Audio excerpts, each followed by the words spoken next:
Okay, good evening, ladies and gentlemen, and welcome to day two of Lean Six Sigma Green Belt Certification Hackathon. Good evening, good evening, good evening.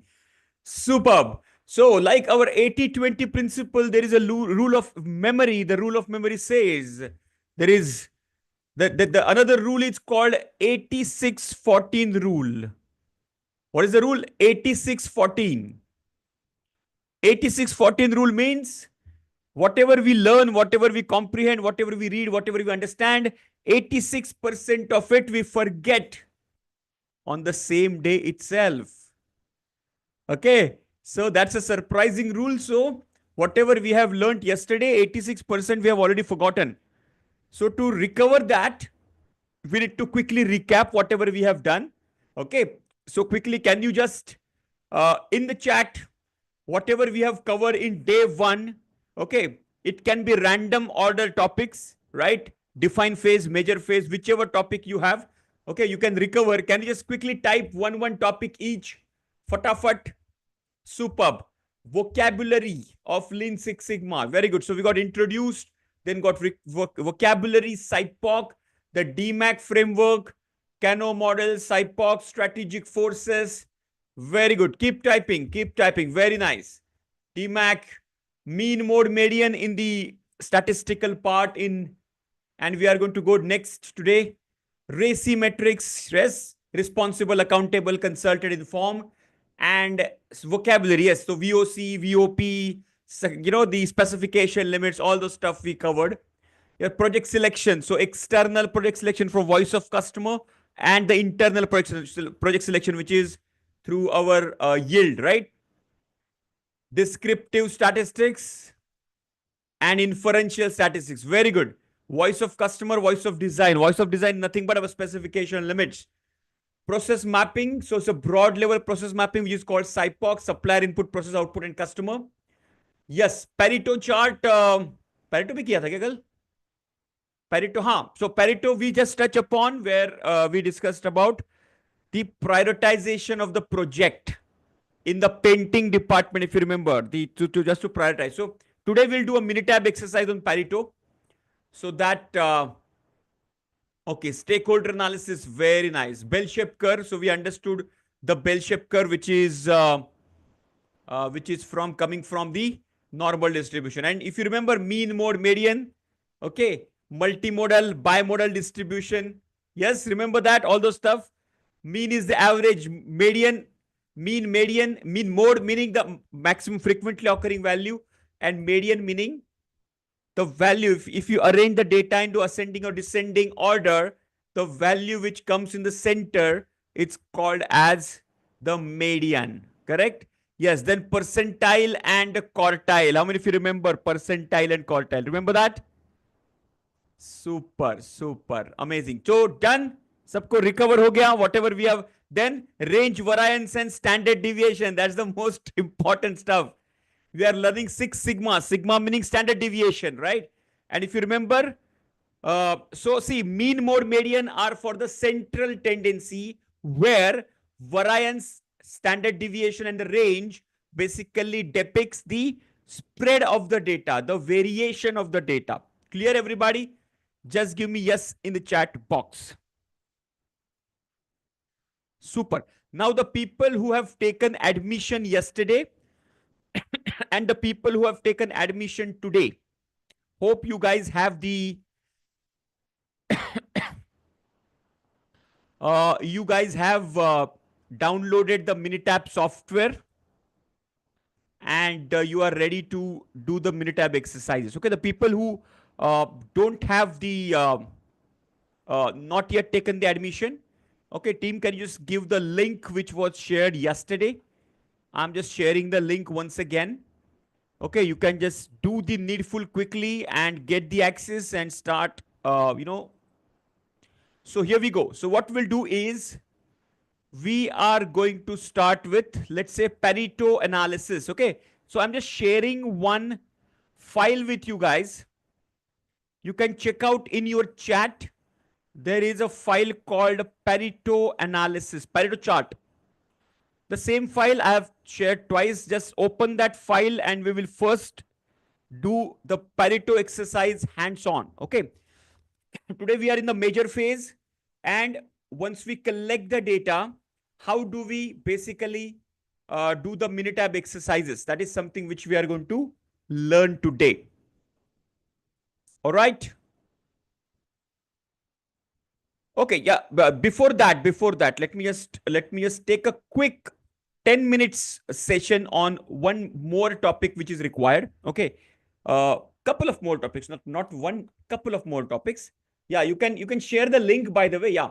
Meanwhile, the people who are yet to take the upgrade admission, you can. हाँ, if you don't have the Minitab software, आपको दिखेगा नहीं वो. You're on iPhone, right? So iPhone पे वो दिखेगा नहीं. You have to have laptop with Minitab into it so that it will be visible to you. Okay, जिनके पास laptop या टीवी डेस्कटॉप है जिसपे Minitab है, उनके लिए ये फाइल विजिबल होगा. All right? Yes? So meanwhile, see the people who are guests right now, the people who don't have Minitab, or they are traveling, they are not in a position, just observe what we are doing. Okay. So before that, let me cover a couple of topics. The first topic, see, in the measure phase, we collect the data. Before we collect the data, we need to clear a definition called operational definition. Everybody, just make a note of this. Operational definition. What is the operational definition? Operational definition meaning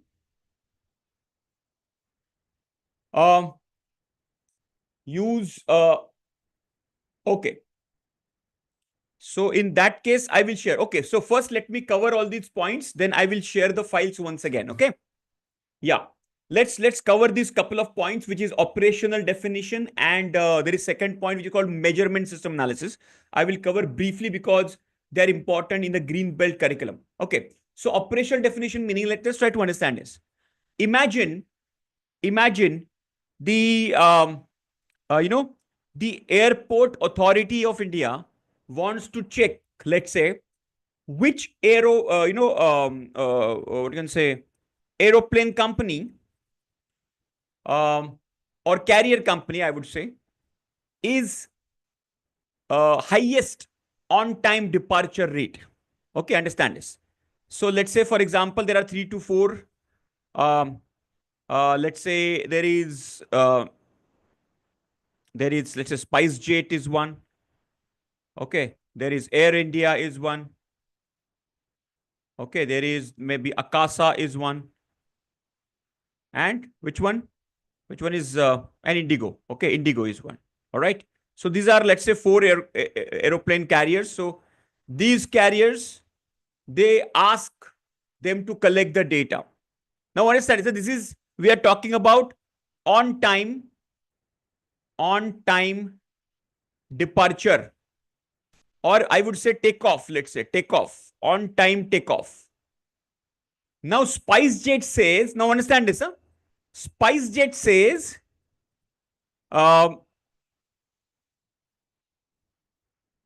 can you just respond to Mr. Suresh's query? Yeah. SpiceJet says, if, our aeroplanes takes the push up. Okay. The pushes back because they're parked, right? On the parking bay. If they put the reverse gear and it starts the push off, the, push back, that pushback meaning our takeoff. So we start calculating our takeoff time from the pushback. The moment it pushes the reverse gear and plane starts to push back from the parking bay, that is our takeoff. Air India says no. The moment that plane starts to taxiing towards the runway, that is my takeoff. Akasa says no.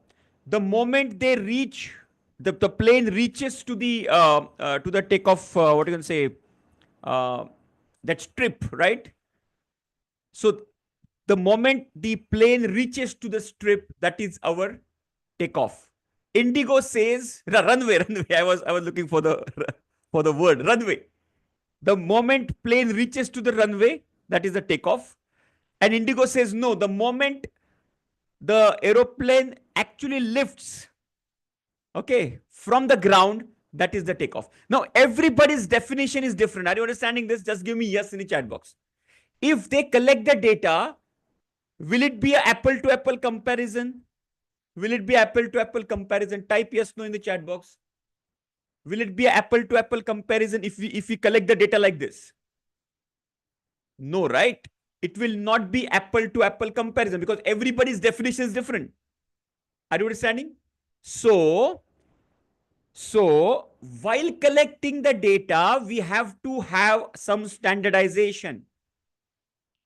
While collecting the data, we have to have the standardization, and we need to basically define what data we have to collect, where that data will be collected, when that data has to be collected, who will collect the data, okay, and how that data has to be collected. Everything has to be clearly defined, and that is called as operational definition. Once that is standardized, then only we can compare that data. Let's say somebody is collecting the data in first shift, second shift, night shift. All the three, people collecting the data in a different format. Obviously, the data collection. See, in Lean Six Sigma, we are actually working on the variation. If the variation is existing right from the data collection, obviously that will be impacting the impacting us further, right? So to kill that variation, we need to actually define everything crystal clear as operational definition. What, where, when, who, how. Are you clear with this? This is called operational definition before collecting any kind of data. Are you clear with this? Just type yes in the chat box. Just to actually make sure that there is no variation in data collection. Okay. There has to be variation in data, but not the way the data is collected. Are you understanding? There has to be standardization in data collection. So whatever variation is there should be purely in the data itself. Okay, that is called operational definition. Now, apart from that, exactly, SOP, standard operating procedure, and that's why we are defining that as an operational definition. Now, the second point to after that, it's called MSA. Everybody please type MSA in the chat box. MSA. Very important topic. MSA stands for Measurement System Analysis. Measurement System Analysis. MSA. Make a note of this. Okay. What is MSA? Let's try to understand this. First, let me give you some, let's say this is a total variation of the process. Okay. Some part of the process. Now, if you remember the fishbone analysis, correct?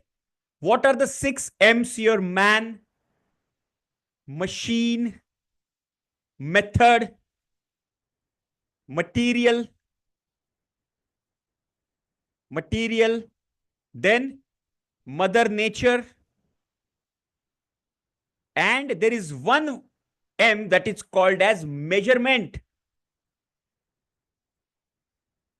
That means some variation comes from the measurement system as well. Now, what do you mean by measurement system? Measurement system meaning we always use a lot of measurement equipments. Like, for example, we use vernier calipers, screw gauges, speedometers, okay, the pressure gauges, thermometer, some softwares. So there are so many gauges, equipments, and measurement systems we use. Height gauges, exactly.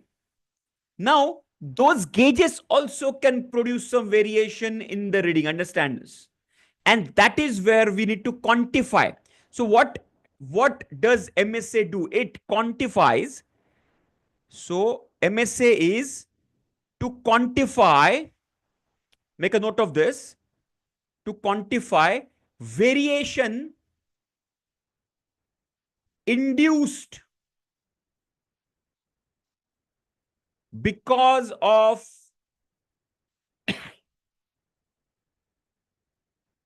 measurement system.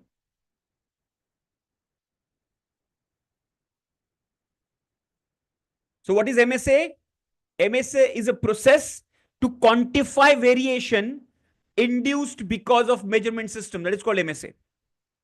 So out of the total variation, a small portion of the variation is because of the measurement system. So this is a total variation, let's say, and this is because of the measurement system, MS, measurement system.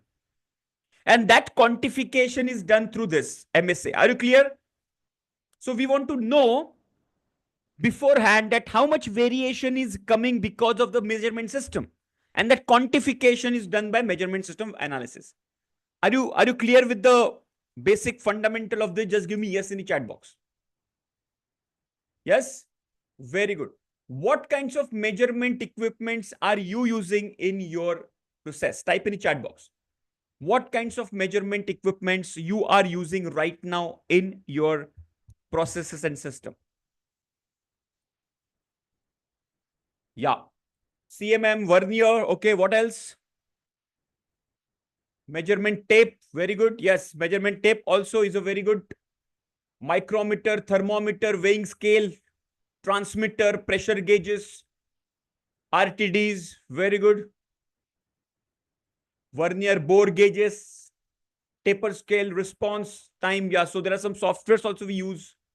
Bore. Fantastic. So all these are measurement system, and the variation induced because of this, that is something which we want to measure here. Okay. So right now, so in MSA, so in MSA, there are two basically branches of MSA. Measurement system analysis has got two branches. One branch, if you have the continuous data, then we do gauge R and R, which is called GRR. And if you have discrete data, we will do AAA, attribute agreement analysis. Just make a note of this. Now, yesterday, we remember we discussed about types of data, continuous and discrete.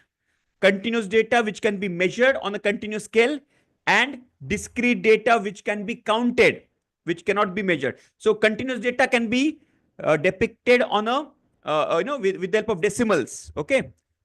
And discrete data cannot be. So GRR full form is gauge R and a gauge repeatability and reproducibility. GRR full form is gauge repeatability and reproducibility, and AAA's full form is attribute agreement analysis. Attribute agreement analysis. Let me just give you some fundamentals of it. Okay. Now, there is a procedure of collecting the data of GRR and perform the GRR analysis. If the gauge GRR value, so then see, we have to collect the data in a specific format, which I will explain you. If your GRR value is between 1 to 10%, which is best gauge, you can say, between 11 to 20%,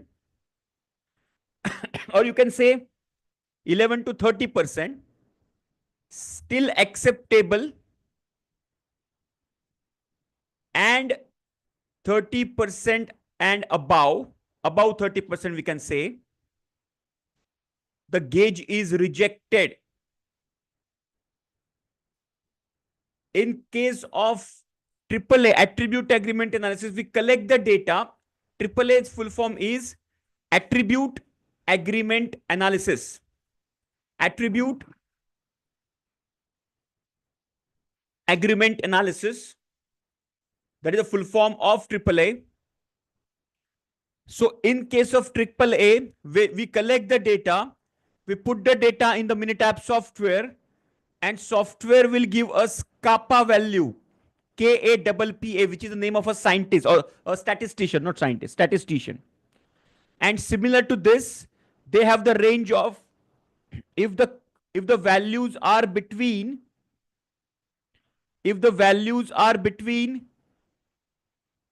Just a second. If the values are between 1 to 0.9, the best system, let me write this down. Between 1 to 0.9, we can say the best system. If the value is between 0.9 to 0.7, acceptable. And if the value is less than 0.7, the gauge can be rejected. Okay. Now let me give you some basic idea about some of the terminology here. Just make a note of this. Once it is done, just let me know. Just make a note of this. And once it is done, please let me know. So gauge R&R 0 to 10%, it's a best performance. 11 to 30% acceptable, above 30% rejected. Here 1 to 0.9 best, 0.9 to 0.7 acceptable, below 0.7 is rejected. Done, everybody? I'm just waiting for your confirmation. Then I'll just give you some terminology of what is repeatability and what is reproducibility.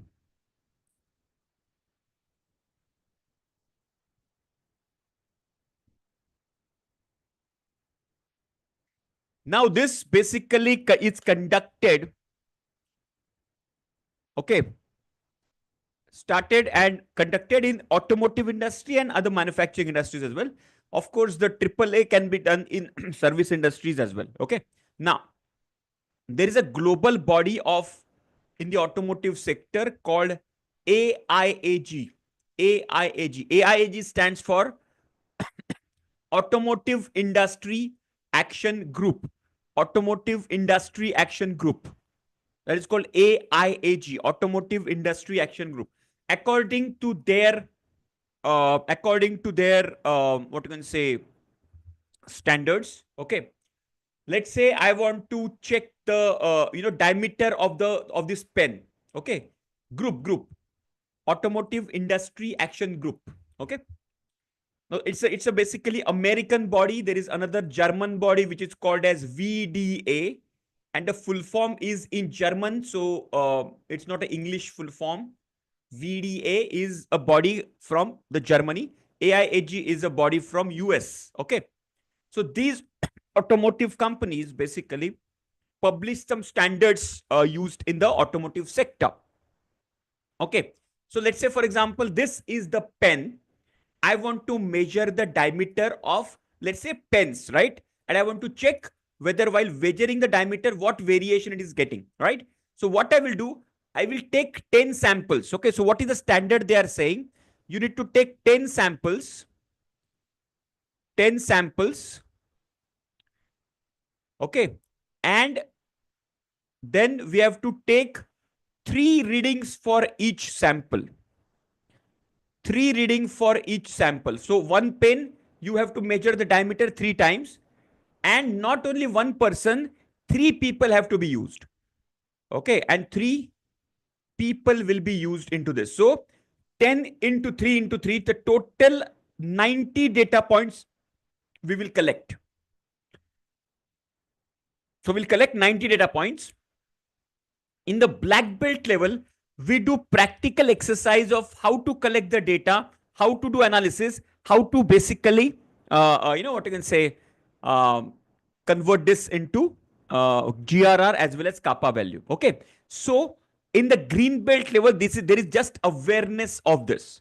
Okay. Now, so the standard says 10 samples, every sample will be taken 3 readings, and there will be 3 people will be taking the samples. Okay. So total 90 readings that will be fed into the software, and software will give us gauge R&R value or kappa value. And according to that, we have to decide whether to accept the gauge or reject the gauge. Okay. So what is R&R?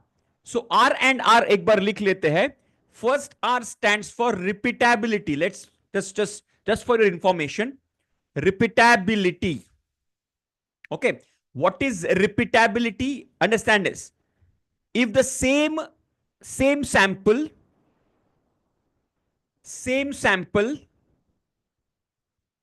with same equipment. Understand this, huh? Same sample, same equipment with the same, let's say, whichever vernier caliper or whatever equipment you are using, and the same person. Same sample. If I take this sample, understand this. If I take this sample, I take vernier caliper, I measure the diameter. Let's say I measure the diameter, let's say 10.1. Example I'm giving. Second time also the same sample I take, same pen I take, same vernier caliper, and I measure the same diameter, 10.1. That means my readings are repeatable. I'm repeating my reading. That is called repeatability. The ability to repeat the reading is called repeatability. Clear? Everybody clear? Repeatability is clear. Just type yes in the chat box. Same person, same sample, same equipment. If it is giving the same reading again and again, it's called repeatability. The second is called reproducibility. What is reproducibility? Gauge R and R, right? Repeatability and reproducibility. What is reproducibility? The same sample, same equipment, but a different person. Different person. If both the readings are same, that means you can reproduce the same reading. It's called reproducibility.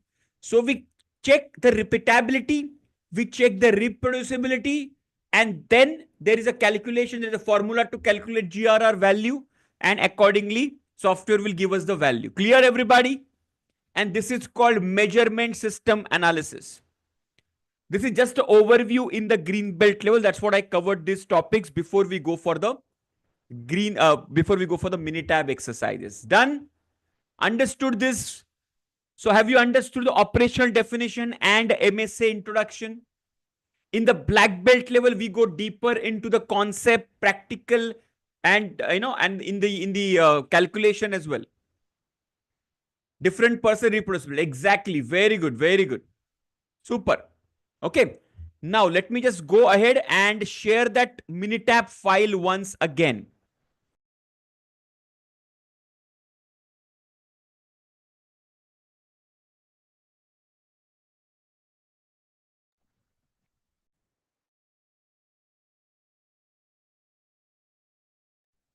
All right. There is just a power outage right now. It's heavily raining around Mumbai today. Anyway, so coming back to that file, which is Pareto chart. So we'll start from the Pareto chart. Now, I'm sharing this file to in the chat right now.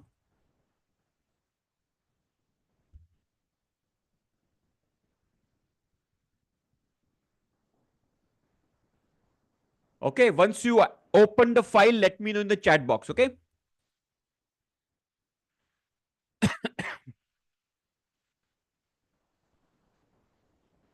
Done, open. Yeah, once opened, let me know. Let me also open the file.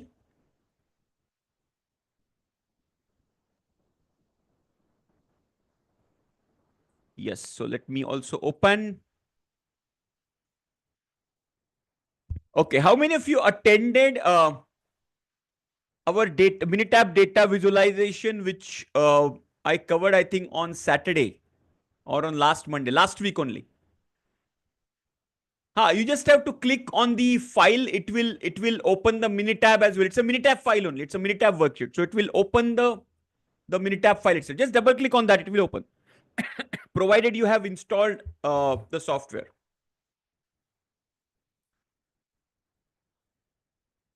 Have you installed the software, Vijayalakshmi? Okay, the same. Which version you have right now with you? The same version what we have? Just give me yes. Or you are using some other version, maybe your Office version or something like that?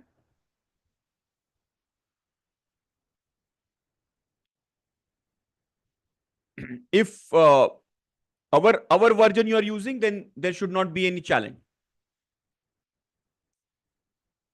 Okay. Can you share the screen? Can you share the error?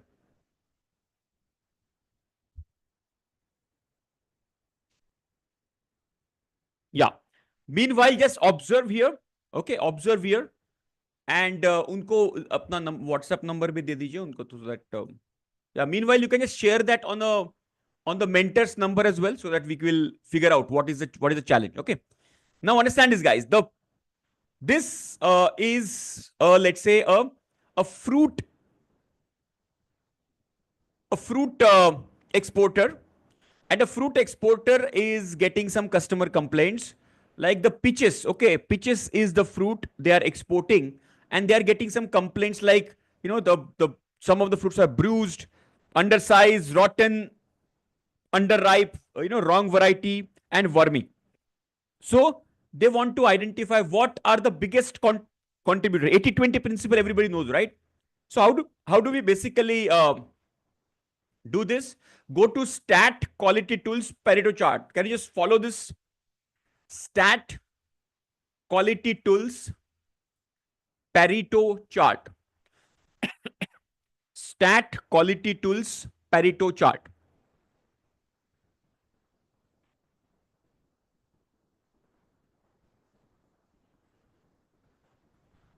Stat quality tools Pareto chart. Okay. Just click on that. See, in our curriculum, we have already given you the screenshots of it. Okay. Sunday class. Okay. Very good. Very good. That also will do.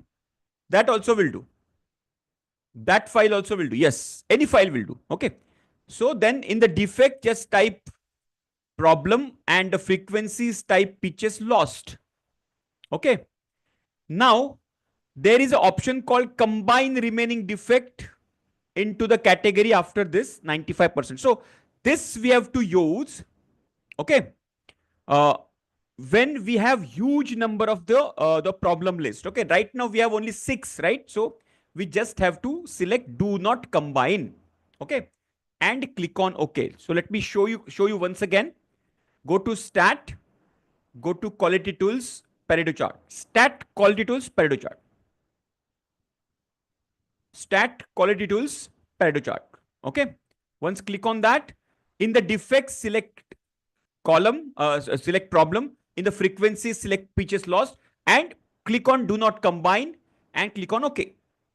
And you will get this Pareto chart. Now, here, 80-20 principle, as we say, according to this 80-20 principle, if you see the rotten, is the highest contributors, which is 53.3. So this is 53.3% contribution. So actual number is 235. So that's why it is 235. The second contribution is the bruise, which is 100 contribution. You can see here 100. Okay. Which is 22.7. And below that, there is a cumulative percentage 76. If we uh, cumulate these two, this is 76 point, yeah, 76 percentage.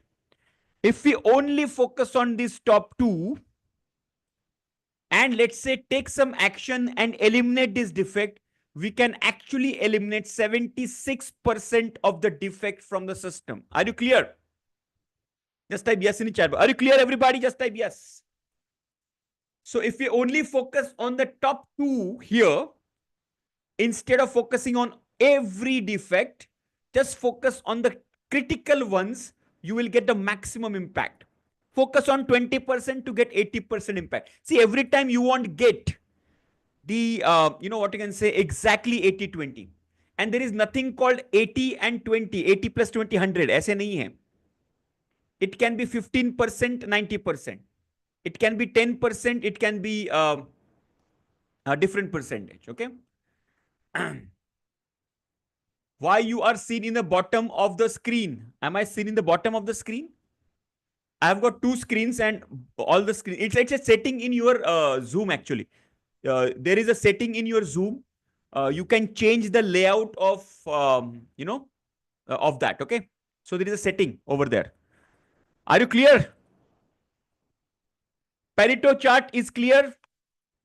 Where can you use Pareto chart in your company? Type in the chat box. Where can you use it? Where can you use the Pareto chart in your company?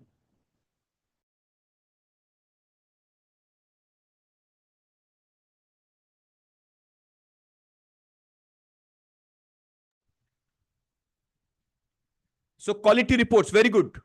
Referral patterns, reasons for the low rating, very good. Hospitals, we can use that. Quality analysis.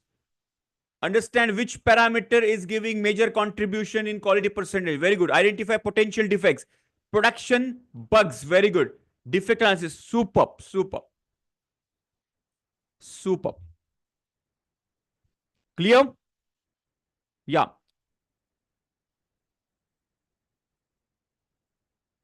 So,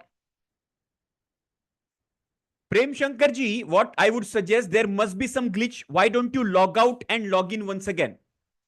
Okay, you can log out and log in once again. That might be taken care of. Okay, there can be some glitch that will be resolved. Okay, एक बार try करके देखिए. All right. So this is about Pareto. Let me give you one file, which is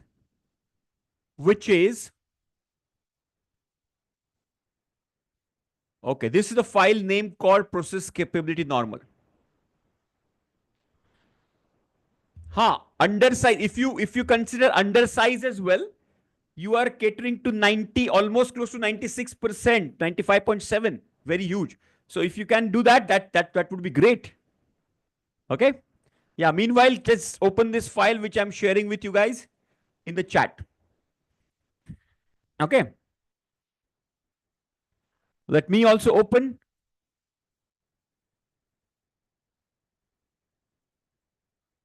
And here is the file. The name of the file is process capability normal. Okay.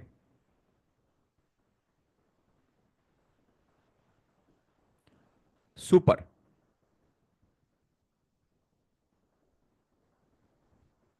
Once you open this, let me know done in the chat box.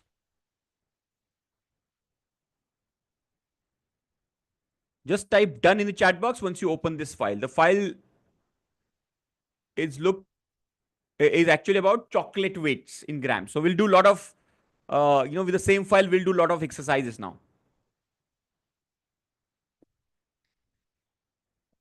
Done. Open, everybody. Just give me the confirmation. I received few confirmation. I want everybody's confirmation if you're practicing along with us. See, all the guests, this is what we do in our live sessions. We do a lot of, hands-on Minitab exercises. Okay. And practice makes you perfect, right? So that is what we do. File एक बार फिर से देता हूं मैं. Maulik ji, it is there in the chat right now. This is the file which is process capability normal. Okay. Yeah, click on that. It will be. Hope you have the Minitab installed. Okay. Very good. Chalo. So let's आगे बढ़ते हैं. So this is the file. First, what we'll do, this is the data of chocolate weight. Okay. So we will do a lot of stuff right now in one shot. So let's follow me. Go to stat, basic statistics, graphical summary. Everybody follow this. Stat, basic statistics, graphical summary. Stat, basic statistics, graphical summary.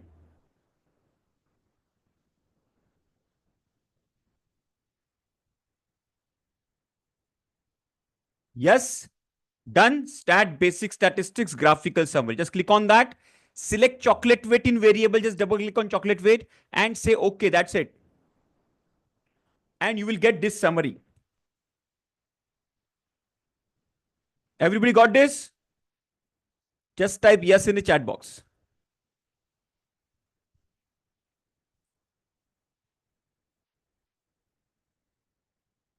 Got it, everybody? Just give me yes, yes, yes. Very good. Now, what is this diagram called as? Type in the chat box. इस diagram को क्या कहते हैं? Very nice. Histogram.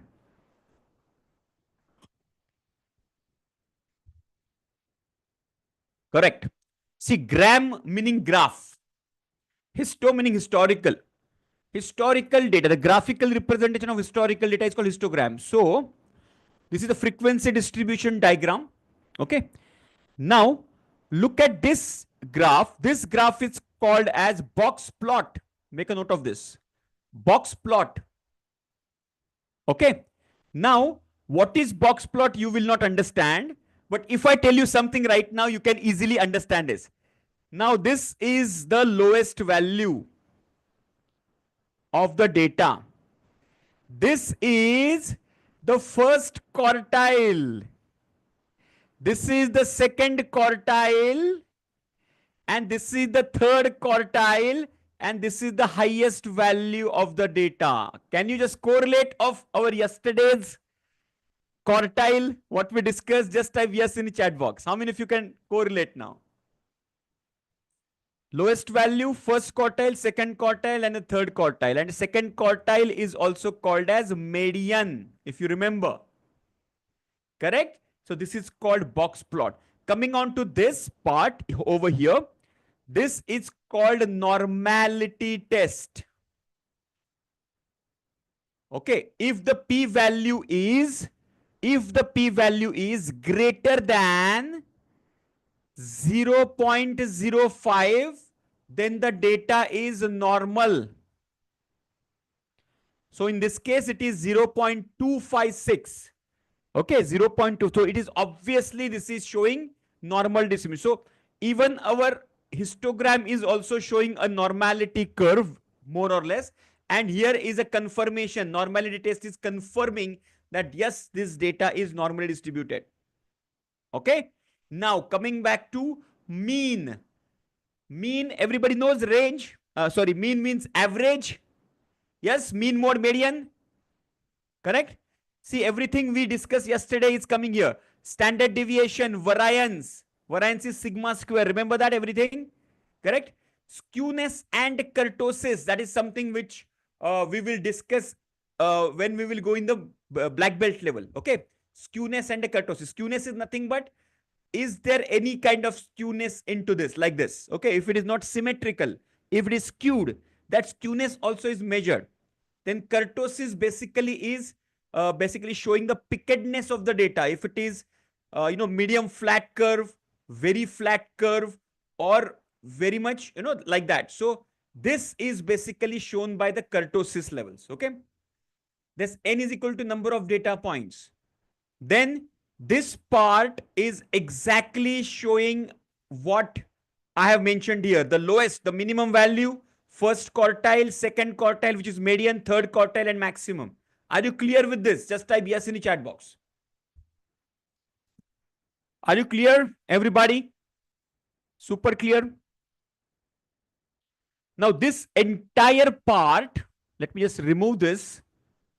This entire part is actually descriptive statistics, if you remember.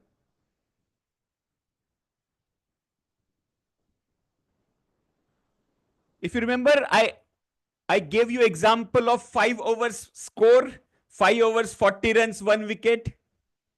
Correct? Yeah, basic statistics.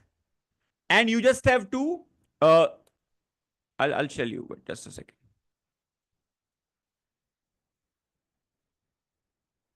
Go to stat, basic statistics, graphical summary. Okay. And just double on this, in this variable column, just double click on chocolate weight and click on OK. That's it. Stat, basic statistics, graphical summary. Okay. Done. Manojji, just give me yes in the chat box.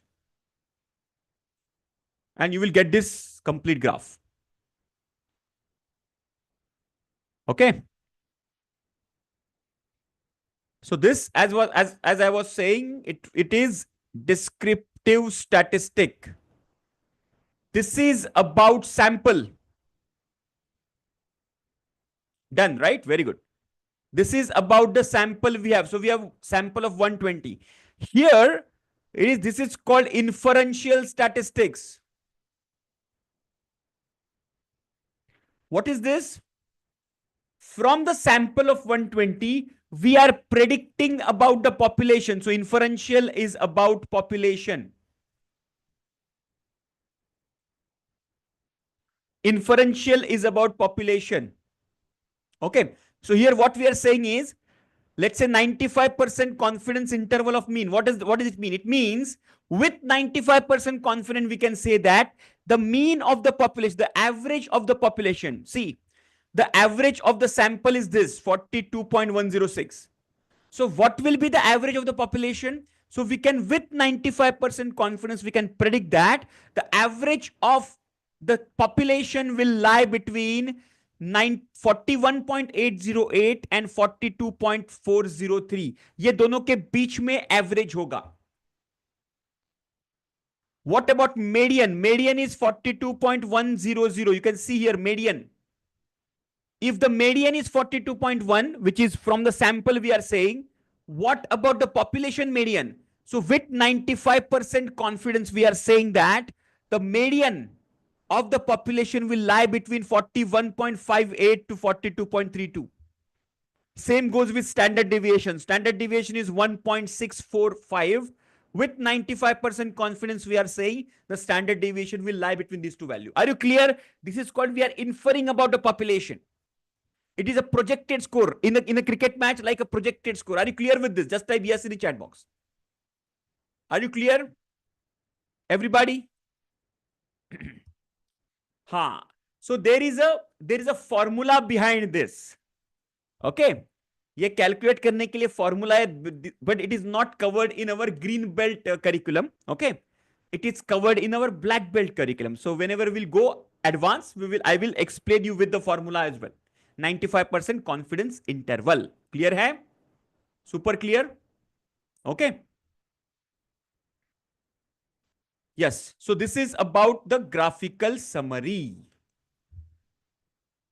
So Vijay Lakshmi, this is all about the formula, and with the formula we calculate this. Okay. We predict about the population. Okay. Yes. In green belt exam, no, there is no formula will be asked. We have the software right now with us. So nobody will ask you the formula to calculate all these things. Okay. But we should understand the concept behind it. All right. Just out of curiosity, will this help in stock market? So you see, you can always calculate the mean, mode, medians. Okay. Now, if you are into stock market, no, this box plot kind of a situation you will observe. Okay. For example, you will have candlestick diagram. In stock market also you have candlestick diagram like this. How many of you do intraday trading or some stock market, right? So, so here this is the lowest value. So this is, understand this. This is a box plot. The same plot, it is horizontal here. I am just put it vertical. The same thing. This is the lowest value. This is quartile 1. This is quartile 2. This is quartile 3. This is the highest value. This is the box plot in a vertical manner. The same similar kind of a candlestick diagram also is there. During the day, whichever is the lowest value, lowest share value which has been achieved, that is here. Okay. Let's say during that day, the share value has gone up. So this is the starting value. And this is the end value where the market closes. This is the ending value. And this is the highest value during the day it has been traded. Are you understanding? Okay. So this is called a candlestick diagram. If the candlestick is very, very like kind of a, short candlestick, that means not much variation in the, during the day. If the candlestick is very tall, that is showing more variation during the day within that stock. Are you clear? It is similar to our box plot. In our master class archive, I have done a separate special session on similarities and differences between box plot and the candlestick diagram. You can check out. Okay. Yes. See, Priyanshu ji, inferential statistics is nothing but we are predicting about the behavior of the population, like I mentioned about a cricket match. Okay, let's say after 5 overs, we have 40 runs. So we have a projected score. So projected score is inferential statistics. That is about a 20 over population. 5 over the sample, 20 over the population. Right? Entire data set, correct? So the prediction about the population is inferential statistics. Right? Super. Clear, everybody? Everybody with me? Just give me yes in the chat box. Just give me yes. So 95% is by default, but we can change it. If you have lesser number of samples, etc., we can change it as well.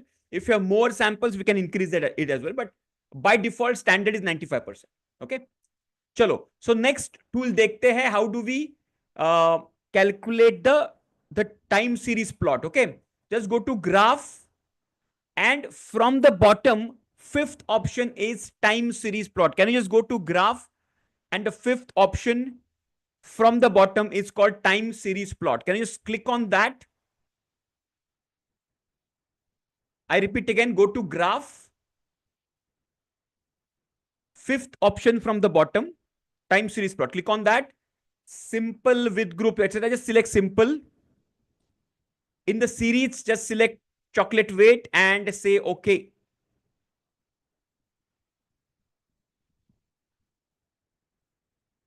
All right, everybody got this? Now the people who attended my last session on Saturday, I think Saturday or Monday, I don't remember, but we covered these sessions as well. Correct? Everybody got this? Just give me yes in the chat box.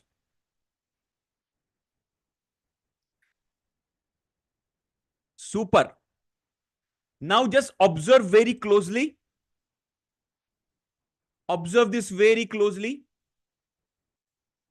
And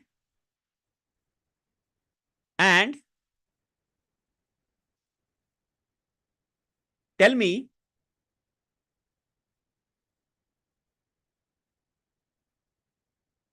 you are getting invalid series, is it? Okay. Are you following the same? Okay, got it, na? Very good. So,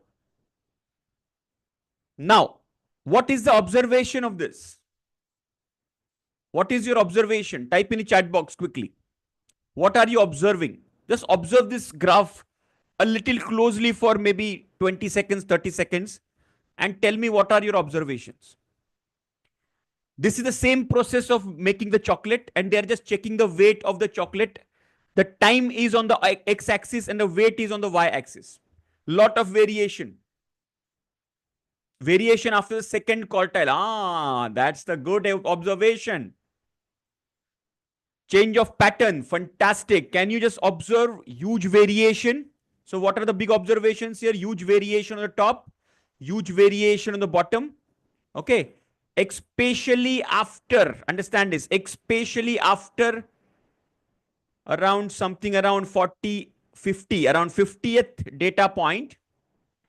You can see if I see the, the variation is in this band, but after that 50th data point, the variation has clearly shifted. How many of you are observing the, just type yes in the chat box. There are bigger spikes after that 50th data point. Yes? Yeah, as of now, don't enter anything into that. Just select chocolate weight and software will take care of it. Okay. So we have to investigate these data points. Okay, we have to investigate these data points, why these spikes are there. And if you observe very closely, look at this data point, guys, around 108. From this value, they must have done some changes. The next chocolate weight has gone on this top.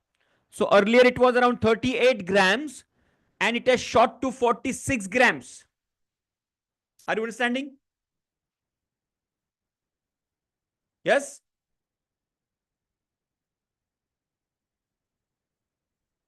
Everybody understood this?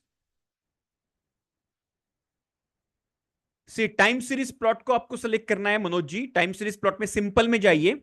Okay. In the series here, just select chocolate weight. That's it. Okay. And just click on OK. You will get this graph. That's it. Clear, everybody? So we need to investigate deeper. Okay. हाँ, groups नहीं, simple को select करिए, सिर्फ simple. First will see the simple. Okay, advance में जाएंगे तो हम लोग with groups etcetera complex tools भी सीखेंगे. Okay, so this is called we have plotted, and within this, apart from this, okay, if you observe very closely, you can see some patterns. Okay, I'll show you some patterns. Look at this. I'm just denoting some patterns. Can you observe these patterns? From 44 grams, it is slowly coming down up to 41 grams. Can you observe this pattern? Just give me yes in the chat box. Can you observe these kinds of patterns? Now, if you see, this is a pattern. It is going up and up. Can you see here? The process is shifting upwards. This process is shifting downwards. This is a pattern. So these kinds of patterns also you should be able to identify with your easy, simple, naked eyes. You can see here, this is a pattern. The pattern meaning the process is shifting. So you need to investigate why the process is shifting on one direction itself. These are alarming bells. And this is called time series plot. Clear? So you can use it wherever you want to compare any performance against time. Okay, like your daily production, daily sales, or daily quality defects, calls, how many calls you have received in a call center, daily, weekly, monthly, okay, hourly, by minute. It depends. Whatever time scale you want, you can do this. Okay, so this is called time series plot. Now, let me explain you something called control chart to check the stability. Okay, now what we'll do, go to stat, control chart, variable charts for individual. Everybody follow this. Stat, control chart, variable charts for individual. See, don't worry about how do we remember all this, sequence, etc. It's absolutely, it requires some practice. And, after some practice, you will be easily able to do this. And that's what we have given you a lot of files for practice and a lot of, got it? Stat, control chart, variable charts for individual. Just click on that and select chocolate weight. That's it. And say, okay. You got this, everybody? Just give me yes in the chat box. If you basically compare these two diagrams, time series plot and this chocolate weight, this eye chart, which is individual control chart, basically, there is only one difference. Only one difference, meaning the same graph is there, but with 3 extra lines. One is called X bar line, which is the average line. And there is upper control limit and the lower control limit. That's the only 3 lines which are added. That makes this graph as control chart. Okay. Yes. Everybody got this graph? Just give me yes in the chat box. Everybody got it? Now let me explain you this. This was invented by Walter Shewhart. Walter Shewhart. It is also called as Shewhart chart. Walter Shewhart. It is also called as Shewhart chart. Walter Shewhart is considered to father of statistical process control, SPC. Statistical process control, SPC. Okay. So according to Walter Shewhart, any process which flows between +3 and -3 standard deviation is a stable process. Let me explain you this. Now, this is average X bar. You know the formula, right? You add all the values divided by the number of data points is the average. Simple, right? What is the formula for UCL? UCL stands for upper control limit. Make a note of this. Upper control limit. The formula is X bar plus 3 times standard deviation. And on the lower side, there is LCL. The formula, the LCL stands for lower control limit. Okay. The formula is x bar minus 3 times standard deviation. Okay, so software calculates upper and lower control limit. Any variation within this band, it's called as, write this down, common cause variation. Common cause variation. Make a note of this. Any variation within the band of upper and lower control is called common cause variation. And any data which goes above this, like for example, look at this data, which is exactly a little touching this. This is called special cause variation. Special cause variation. So common cause variation and special cause variation. Now, what is that? Let me give you quick perspective on this. Let's say our office arrival time, 9 o'clock is the target. But do we reach at 9 o'clock? There is always some 5 to 10 minutes, because of regular traffic and regular, some time variation is always there. And that is called as common variation, guys. But one fine day, you actually was stuck in a big traffic because of some accident and you came 1 hour late, and that is called a special cause variation. That will be reflected in this fashion. It will go above control limit. Are you clear? So common variations are like this and special variations are above or below the control limits. If there is no special cause variation, then the process is called as stable process. Process is called as stable process. If there is no special cause, the process is stable. Stable meaning predictable. We can easily predict the behavior of the process. And that is what we want. Okay. That is the reason these control charts are called as stability checking. We check the stability of the data with the control chart. Are you clear with this? Just type yes in the chat box. Are you clear with control chart? Very simple. Similar to time series, we just have to select the control chart. This is called I chart, stands for individual chart. I is for individual. Clear hai? Everybody just give me yes in the chat box. Super. Amazing. Clear? Very good. So what have we checked till now? We have seen Pareto chart, Pareto analysis we have seen. We have seen with this data. First of all, we have seen our, what you can say, graphical summary, where we have seen histogram, the box plot, and the statistical data, which is mean, mode, median, variance, standard deviation, etc. Okay, that is something which we have seen. Then we have seen time series plot. Then we have seen control chart. Okay, so within the within that there was one part which is the normality check as well. Okay, let me go back to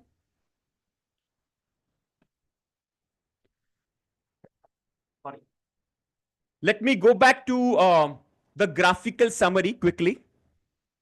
Let me take you back to the graphical summary of the same data. How will I go back? There is a graph option here. I just click on this graph option. Show graph folder. So the short key is Control Alt G for graph. If I click on that, all the 3 graphs will come. So summary report. So I have to just click on summary report. This is the report I'm talking about. Okay. So this is the normality. The data is normal, right? So what we have done is we have checked the normality of the data first with the histogram. Just, with the histogram, we can just check briefly if it is normal or not. Okay.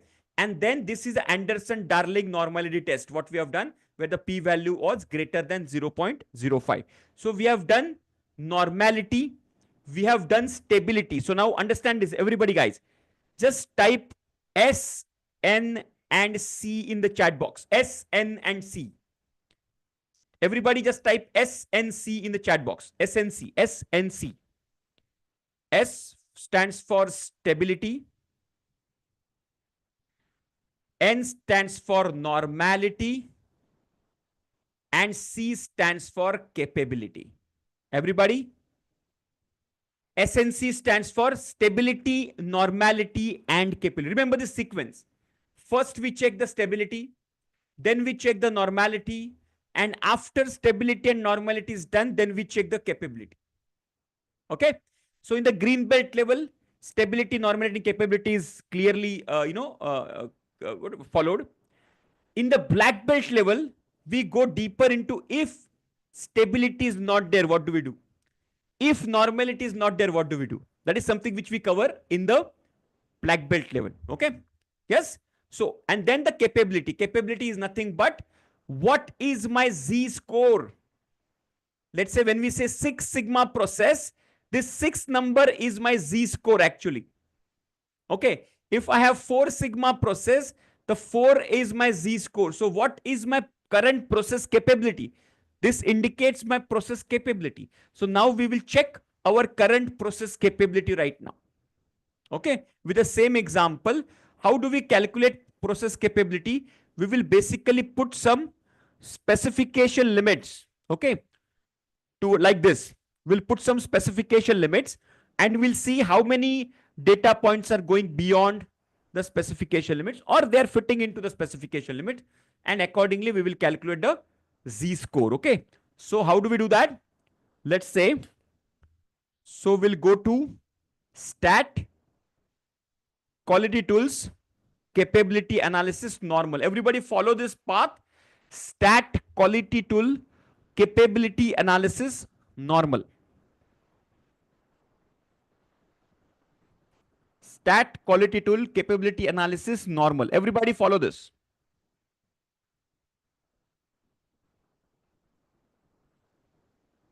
Done?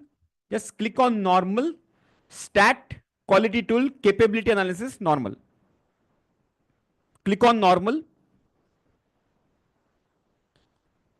Now here, in the single column, select chocolate weight. In the subgroup size, select 1. Everybody with me? In the lower specification, now we have to put some specification limit. So what we will do here is, we'll put 36 as lower specification limit and 48 as upper specification limit. Now specification limits are decided by whom? Type in the chat box. Yeah, because we are considering only one chocolate separately, single chocolate. What is subgroup? Subgroup meaning group of chocolates. Right now we are considering individual chocolate. That's what we have considered one subgroup. Okay. Yeah. Yes. Who decides specification limit? It's our customer decides. So right now in this case, customer says, I will accept your chocolate between 36 grams to 48 grams. Okay. Anything beyond this, I will not accept. Now, once you have done that, then go to option and just to make a small change here. Instead of CP, you have to select Z, benchmark Z.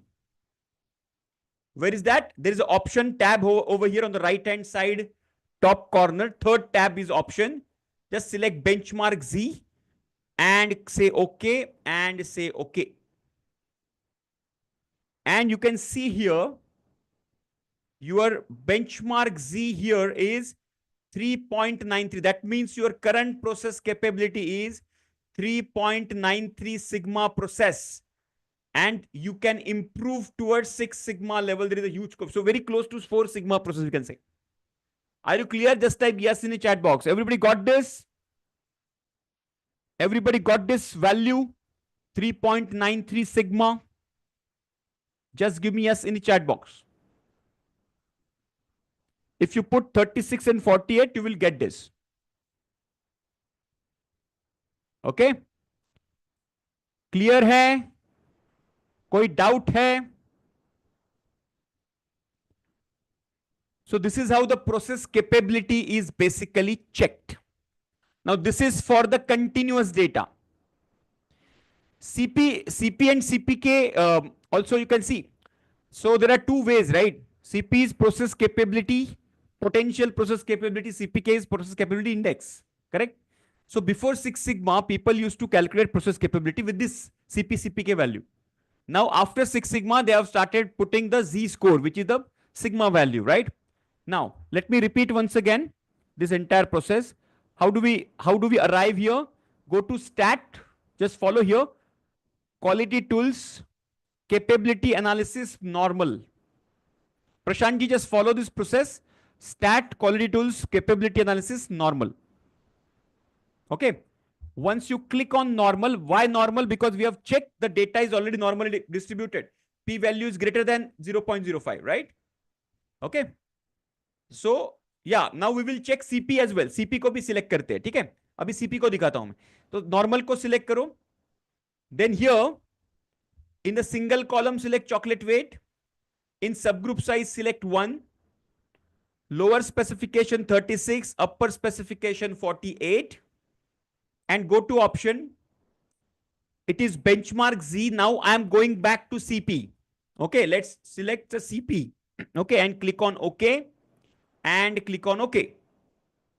Now you can see here, what we check here is CPK, which is 1.34. Okay. Now, what is the relationship between CP and CPK? See, CP is the highest potential. Potential process capability. Let me just write again. So CP meaning potential process capability.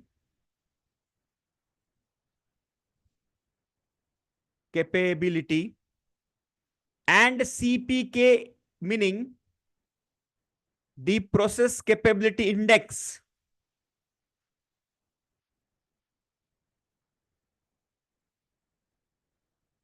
Okay. Now there is the difference between CP, CPK. So CP, CPK is a short-term process capability, and PP, PPK over here, you can see here, is overall process capability. Okay. So this is for short-term, which is descriptive statistics, and this is inferential statistics. Long-term, overall, it is a potential. It is for the population. PP, PPK is the long-term data. Okay, clear? Yes. Now there is a relationship between the Z-score and your CPK value as well. What is the relationship? The relationship is this. If your Z-score is 1, your CPK value is 0.33. If your Z-score is 2, your CPK value is 0.66. If it is 3, it is 1. If it is 4, it is 1.33. If it is 5, it is 1.66. If it is 6 sigma, when CPK value is, when your CPK value is 2, it is your 6 sigma process. That's why if you see, the CPK is 1.34, very close to 4 sigma level. Can you see here? Z score हमारा आया था very close to 3.93, right? Very close to 4 sigma level, and our CPK is 1.33. Can you see this? So we are here right now.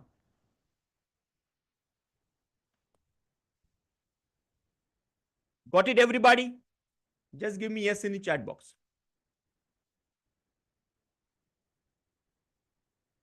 Yes? Super. Just give me yes in the chat box. See, for the very new people, it seems to be a little difficult, but doesn't matter. Okay. Just understand the concept once. That is the most important thing. Don't worry about how do I remember the sequence, kaun sa kahan se select karna hai. Don't worry about it. It will come after practice. First, understand the fundamental. Fundamental should be clear. If you are not understanding fundamental, ask the question. Are you clear?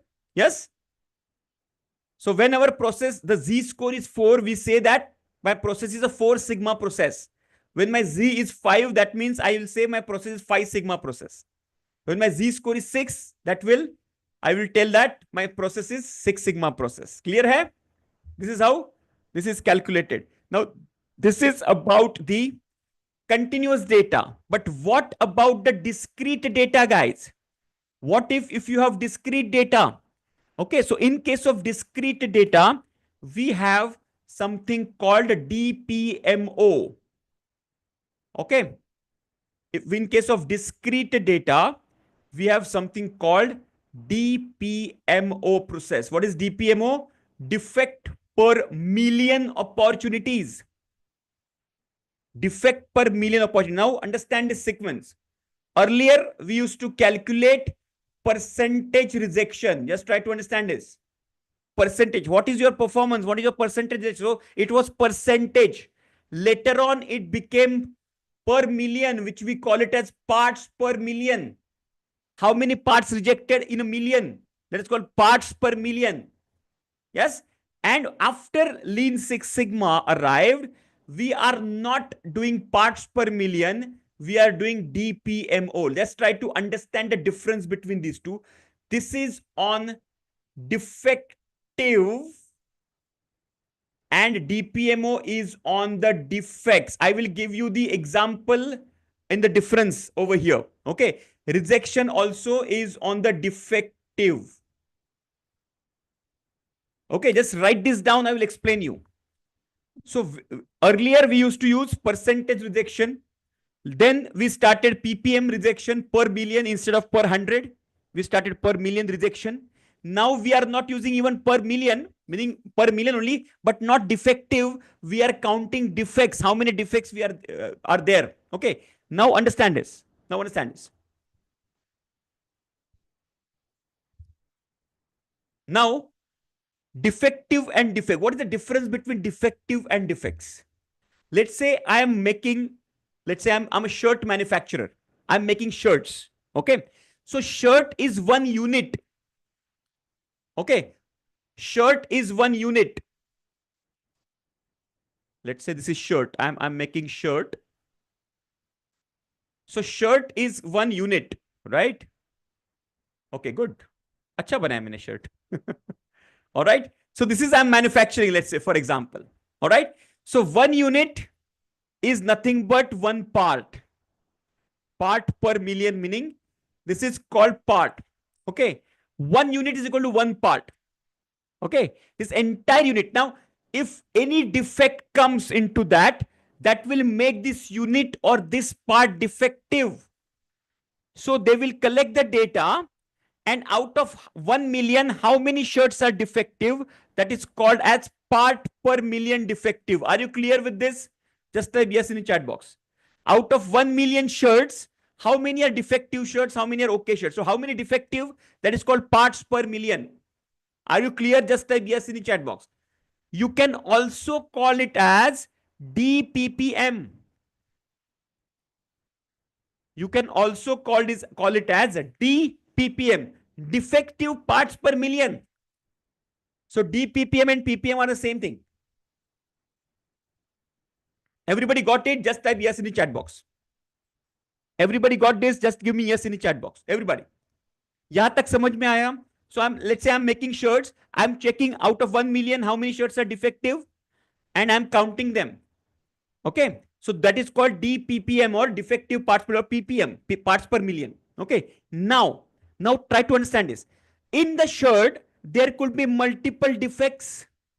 There could be stain on the cloth, or the buttons are missing, or the stitches are not proper. There are multiple defects. Now, if I'm a quality person, just look at the quality person's perspective. I'm checking the shirt. I take a shirt like this. I observe the stain on the shirt. I immediately reject it. Yes or no? But what about the other defects? Now I'm overlooking in the same shirt. There might be other defects as well. Yes or no? Are you understanding? But I am overlooking the other defect. The moment I find the first defect, I'm rejecting it. Yes or no? How many of you got this? How many of you got it? Just type yes in the chat box.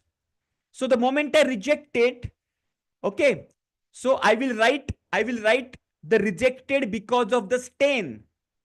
But in the same shirt, I might have the button missing. I might have this improper stitching. And those defects I'm never capturing. Are you understanding the difference? So here, what we are doing here is, instead of defective, now we are talking about defects. Okay. In the defects, basically what we are doing here is, we are counting each and every defects in the product and not the defective product. Are you understanding this? Yes. So let's take the same example of the shirts. Let's say there are potential 3 defects. Let's say stain And let's say 4 defects. Let's say stain is there, buttons missing is there. Okay, missing button. Then we have the stitch problem is there. And let's say size problem is there. Okay, so there are 4 potential defects are there in one product. Yes. Okay. Now, how do we calculate the DPMO? The formula is this. Number of actual defect, write this down. Number of actual defects divided by number of defect opportunities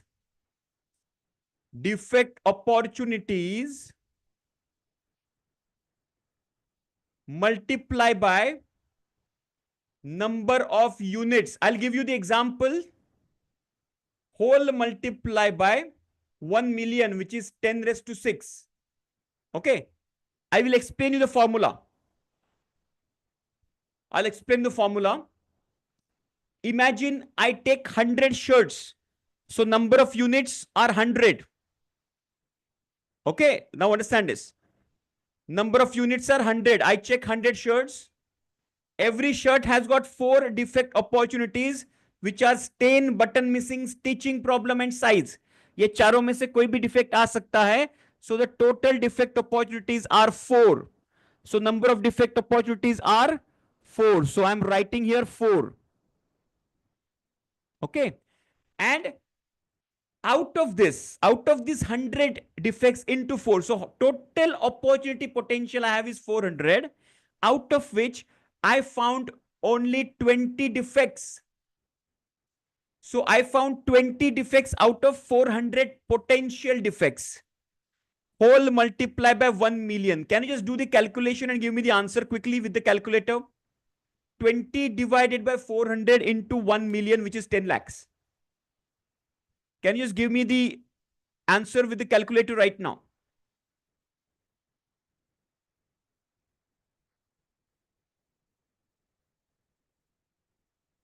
Everybody, give me the total answer.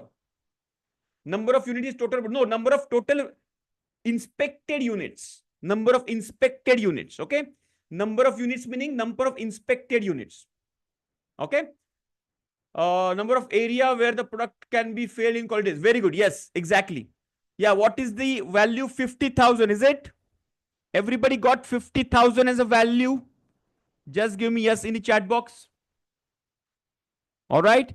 Now let me share with you something very interesting. If the value of DPM, this is called DPMO, defects per million opportunity. Okay. In your green belt curriculum measure phase,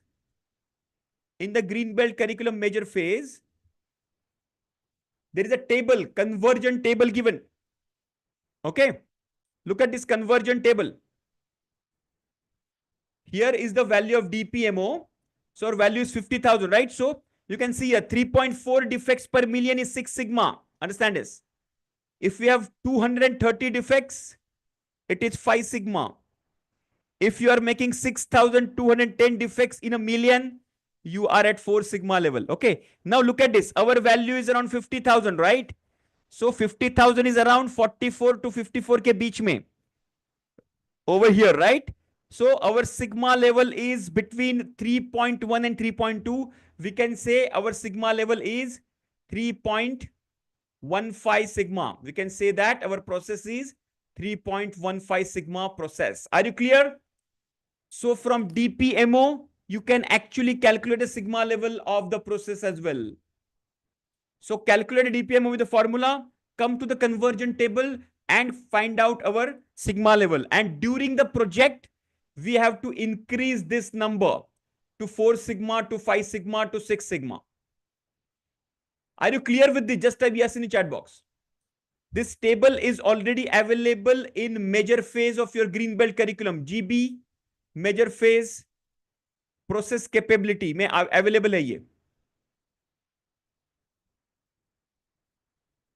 All right. Everybody just type yes in the chat box if you have got this. And once you calculate the process capability, that's the end of the measure phase, where we will take a quick break of 10 minutes. And when we are back, we will enter into the analyze phase today. All right, just type yes in the chat box. We'll enter into analyze phase. Everybody, just give me yes in the chat box. Super. Now, it's, let me see, what is the time? It's 8:27. We will be back exactly at 8:37. Okay? हाँ, हम लोग analysis phase में देखेंगे hypothesis and regression today. Okay, with practical, with theory as well. Okay? Chalo, so let's take a quick break of 10 minutes. We'll be back exactly at 8:37. Once you are back like yesterday, type I am back in the chat box. Okay? All the best.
Superb.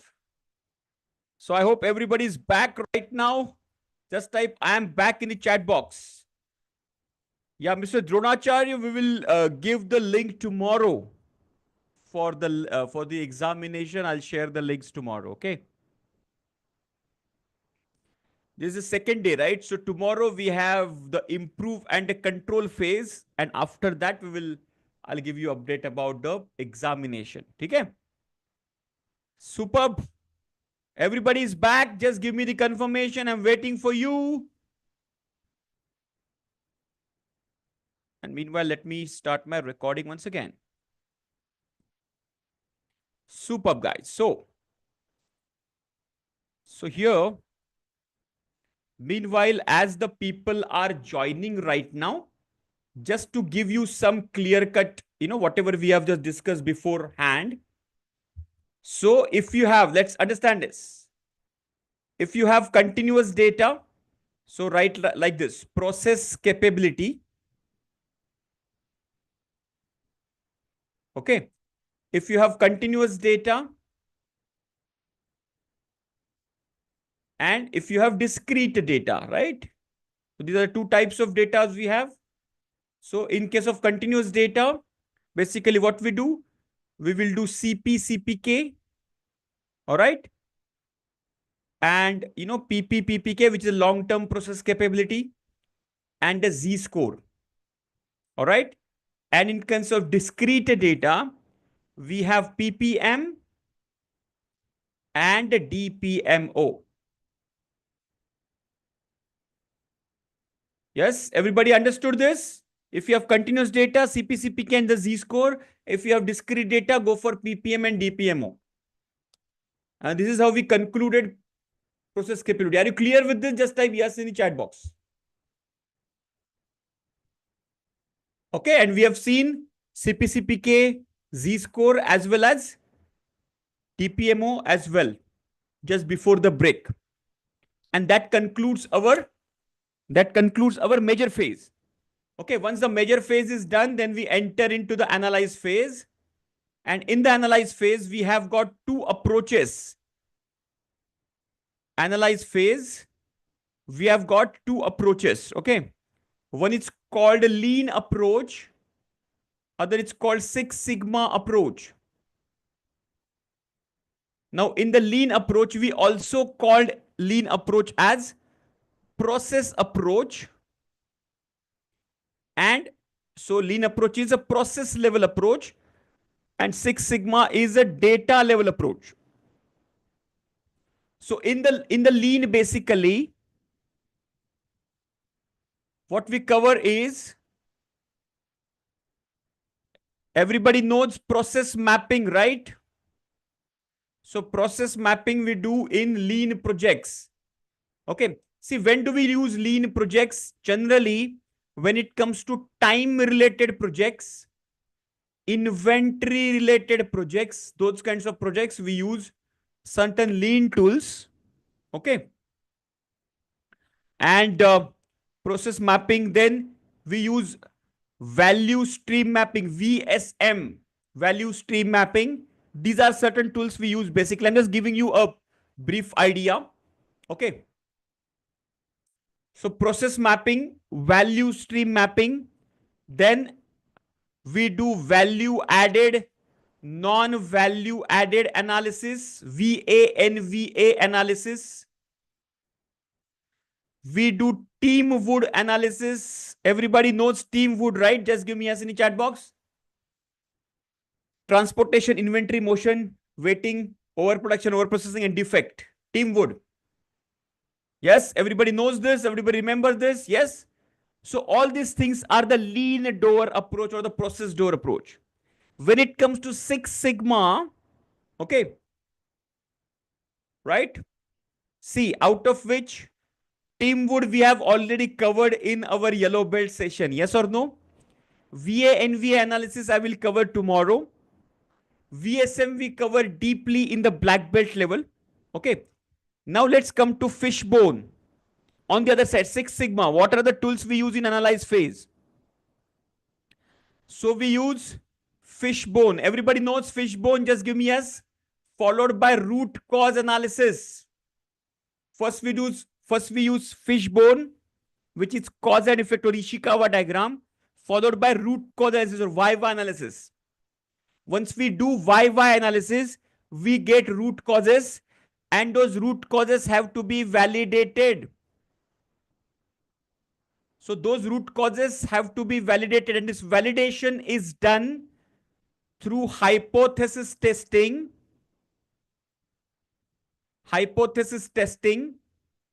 regression, design of experimentation called DOE. Okay. So in the green belt level, basic hypothesis, basic regression is covered. Advanced hypothesis, advanced regression, and design of experimentation, which is DOE, it's covered in the black belt level. That's why in the black belt level, the advanced tools are covered so that you are well equipped to handle more complex projects. Okay, so these are the two, what you can say, two approaches, lean approach as well as Six Sigma approach. Now, fishbone and RCA, we have already covered in the yellow belt session. Now, the people who have not yet attended yellow belt session, I have already given you the invitation. Okay. You can check out with our, you can check out with our admin number if you have not yet received that invitation for upcoming yellow belt, free yellow belt certification program. Okay. So where we cover fishbone and root cause analysis in details. Now the point comes is the validation part. Validation meaning proving the point. Like for example, when there is some crime happens, the police department, what they do, they collect the evidence and they give the evidence to the judge, to the court, and then court will basically give the punishment to that person. Are you understanding? So that collecting the evidences are nothing but a validation. And that is done through hypothesis and regression. I will just start from hypothesis and regression. We'll first cover the basics of that, and then we'll go for the, the practical Minitab exercises of it. Okay. Yes. Are you clear with the, just take a screenshot of this. Just quickly take a screenshot. I'm covering hypothesis and regression right now. Very, very important topics. Just give me yes once you have done with the screenshot or if you have noted down this. So time and inventory, the lean project Six Sigma is all quality defect, rejection kind of thing. Customer complaint, rejection. All these are typical Six Sigma projects. Noted, done, fantastic, super. So let's talk about hypothesis testing. What is hypothesis testing? What is hypothesis? First of all, hypothesis is statement of assumption. So hypothesis testing is testing your assumption with the data. Hypothesis testing is nothing but testing your assumption with the data. For example, let's say female, what you can say, call center employees are more efficient than male call center employees. That is your assumption. Now you have to collect the data of female call center employees' performance and the male call center employees' performance, and you have to compare, and that is called hypothesis testing. With the data you have to compare, because only data is the fact. Rest all is opinion, hunches, and we don't believe in the other things. We only believe in the facts and the data. So hypothesis testing is testing your assumption with the data. There are two types of hypothesis. One is null hypothesis, which is called as statement of assumption. Statement of equality, not statement of assumption, statement of equality. Hypothesis, statement of assumption, okay? Null hypothesis is called statement of equality, which is denoted by HO. HO meaning null, zero.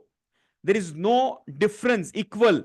Okay, I'll give you examples so that you will appreciate this. Second is called as alternate hypothesis. This is called as statement of difference, which is denoted by HA. A meaning alternate, HA meaning alternate hypothesis. So there is null hypothesis, there is alternate hypothesis. There are two hypotheses. Let me give you a simple example. Let me give you a simple example of this. Let's say there are two vendors. You have got two vendors. And as a purchase manager, you have to take a decision. You have to select only one out of these two. So they are equal with the quality. They are equal with the other performance parameter. Now the only parameter which is pending is called as their delivery time. So let's say there is a vendor A. So here there is a vendor A and vendor B. So what I will do, I will collect last 30 deliveries of vendor A. So I'll take the average, which is X bar A, and I will take the last 30 deliveries of vendor B. I will take the average, and that will be X bar B. So my null hypothesis will say that X bar A is equal to X bar B. And my alternate hypothesis will say that my X bar A is not equal to, actually it is XA bar not equal to XB bar. These are two exactly opposite statement I'm making. Then what I will do, I will collect the data of A and collect the data of B. I will put that in the software called Minitab, and Minitab will give us the P value. Okay. And if the P value is less than 0.0 pi, I will reject null hypothesis. If the P value is greater than 0.05, I will accept the null hypothesis. And how I will remember this? Simple rhyming, P low, null go. This is a simple rhyming I will be actually using to remember this. Yes, HO and HA. HO meaning the null hypothesis. So actually what we are doing here is one hypothesis. Hypothesis meaning this assumption. We are assuming that both are performing equal. Both vendors are the delivery times are performing equal. That is a null hypothesis. The alternate hypothesis saying the statement of difference. That is saying that no, both are differently performing. Their performances are different. Now we want to check which statement is right. Okay, so we'll collect 30 data points of A vendor, take the average, collect 30 data points of B vendor, the delivery times, 30 deliveries, last 30 deliveries. Okay, and we'll collect. Let's take two delivery boys of Swiggy or Zomato. Okay, A and B. Person A's, I will collect last 30 deliveries and person B's last 30 deliveries, and I will check whether there is a statistical significant difference. If there is a difference, okay. Now understand this. There is something very interesting here. Are you clear till now? Just type yes in the chat box before we enter into that part, which I would like to explain. What is P value? I've just noted down this. I will explain you in details. Have you noted down this? Just type yes in the chat box. Have you noted down? P value less than 0.05 reject. P value greater than 0.05 accept null. Just note this down. I will explain you. And then write down null, P low, null go. Very, very important. What you can say, rhyming, we have to remember. P low, null go. Okay. Now, what is happening here? What is happening here? What is happening here is, I have explained you about the sample and the population, right? Yes, I will clear the P value. Okay, isko mita do kya? Shall I remove this? Have you taken the screenshot? Shall I remove this so that I can explain this concept of P value? Okay, very good. Now, before that, to explain the P value concept, we need to understand the concept of sample and population once again. I explain you the concept about sample and population in descriptive and inferential statistics. Yes or no? Descriptive and inferential. Correct? Do you remember descriptive inferential statistics? I spoke about it. Correct? No? Everybody just give me yes in the chat box. So when we collect the sample and we check the mean, mode, median of the sample, That is a descriptive statistic. And inferential is about our prediction about the population. Is the inferential statistics, how the process will behave in the future. That is inferential. So hypothesis testing is inferential statistics. Understand this? Okay. Now understand. This is very, very important. So sample. Okay. Now when we take the sample, we don't take the entire population for testing. But when we take sample with some standard sampling formulas and strategies, we can say that we are 95% confidence about the inferential statistics prediction. When we are following the standard sampling formulas and strategies, okay, so our 95% is our confidence level about our prediction. Yeah, no problem, Vijay Lakshmi. You can check the recording. Yeah. And whenever you get stuck, please connect with on the mentor's number. Okay. Yeah. So confidence level is 95% when I'm following the standard sampling strategies and the formula. Now, when I'm 95% confident, I can still make some error of 5%. Now, these are the standard values, 95% set by the statistician. Now, when I'm 5%, 95% confident, I'm 5% is my error region. That is called as significance level. Write this down. Significance level. 5% I can make some error. And what is p-value? P-value is nothing but a probability value of making that significance level error. So p-value is nothing but actual attained significance level.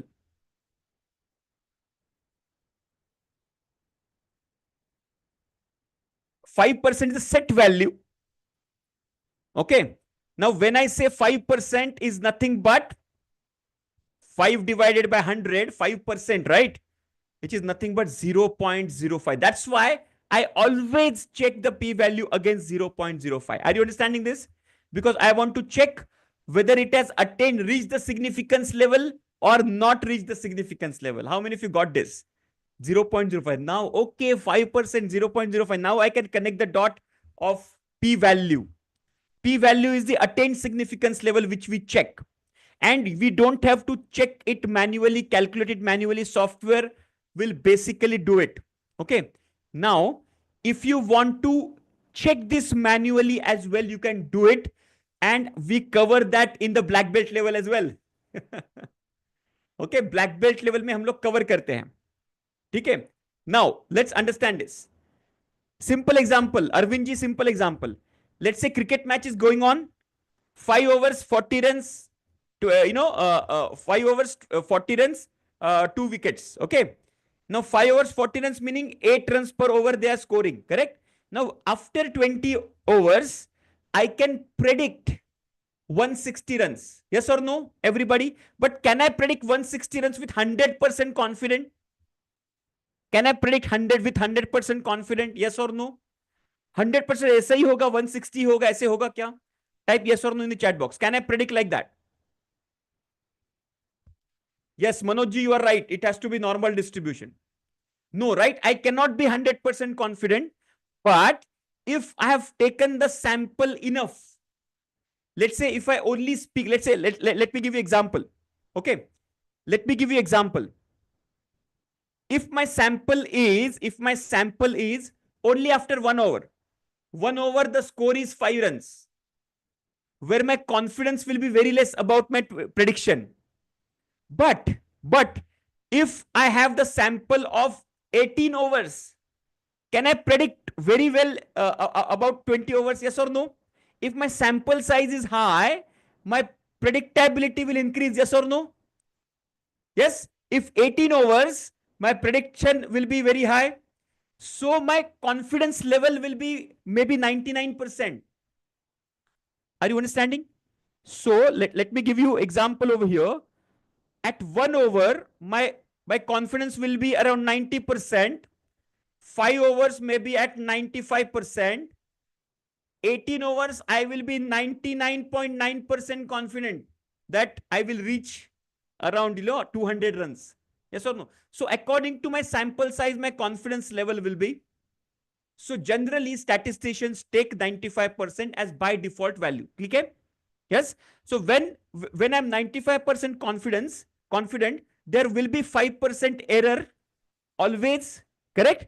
And that is the reason of the significance level, which is 5%, 0.5. That's why the p-value is checked with 5%. Okay. So in this hypothesis testing, if the p-value is less than 0.05, then reject, null. Okay. That's why we say p low, null go.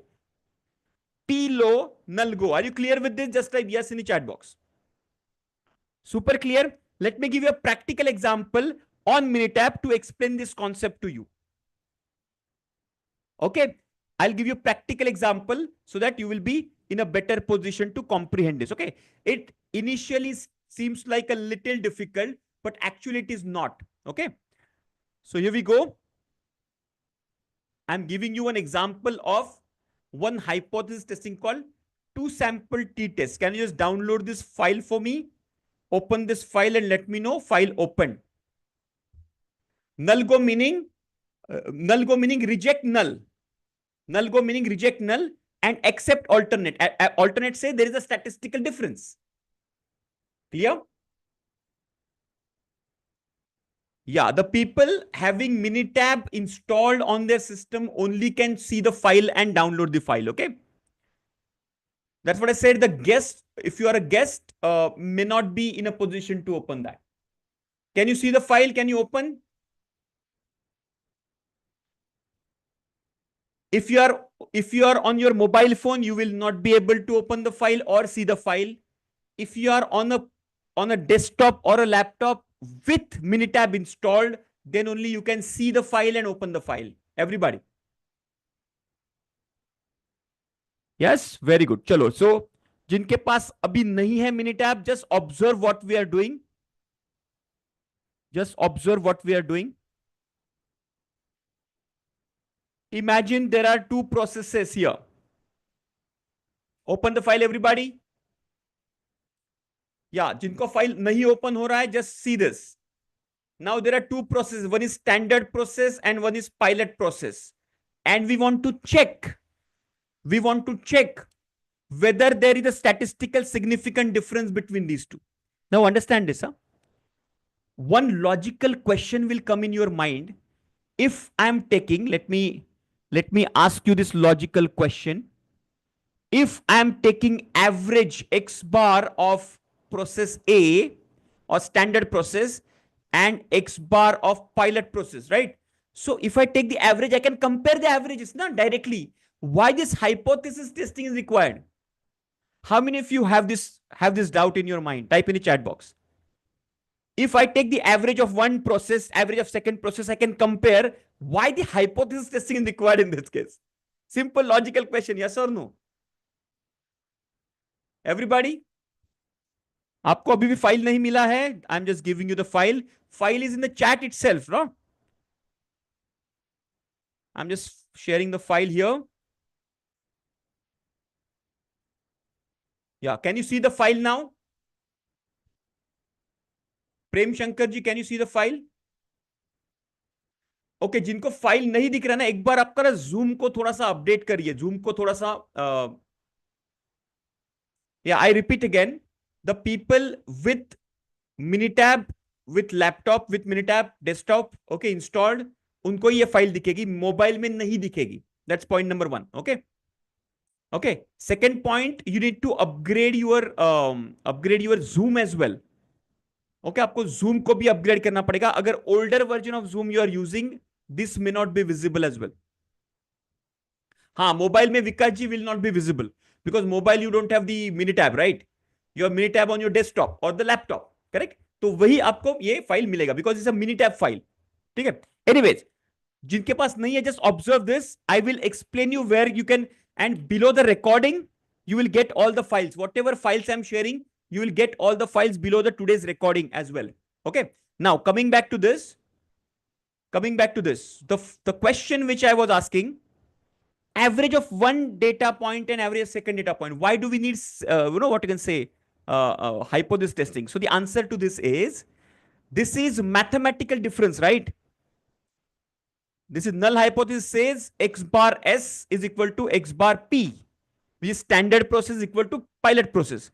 And alternate will say x bar s is not equal to x bar p. So what are we checking here is sample. So sample is, there is a difference in the sample, but the small sample has a variation, the difference, but is it statistical significant difference for the population? That is what we are checking with this hypothesis testing.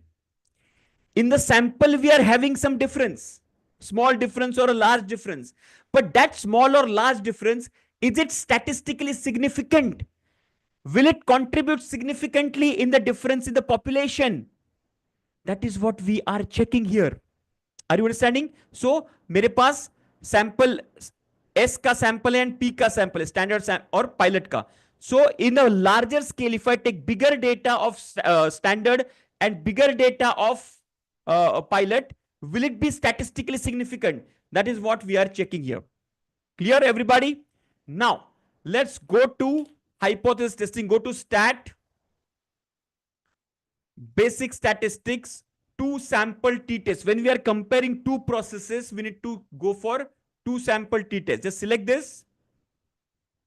I repeat again, go to stat, basic statistics, two sample t-test. Everybody follow this. Stat, basic statistics, two sample t-test. See, in the black belt level, we will go deeper into how to calculate p-value manually. हम लोग उस detail में जाएंगे, ठीक है? यहाँ पे आपको सिर्फ डेटा फीड करना है, पी वैल्यू चेक करना है एंड कंक्लूड करना है. Go to two sample t-test, select that. Now over here, so there is a drop down which says both samples are in one column, each sample in its own column and summarize data. So you have to select each sample in its own column because we have both the samples in its own column. So select the second option, each sample in its own column. In the sample one, select standard process. In sample two, select pilot process. And click on OK.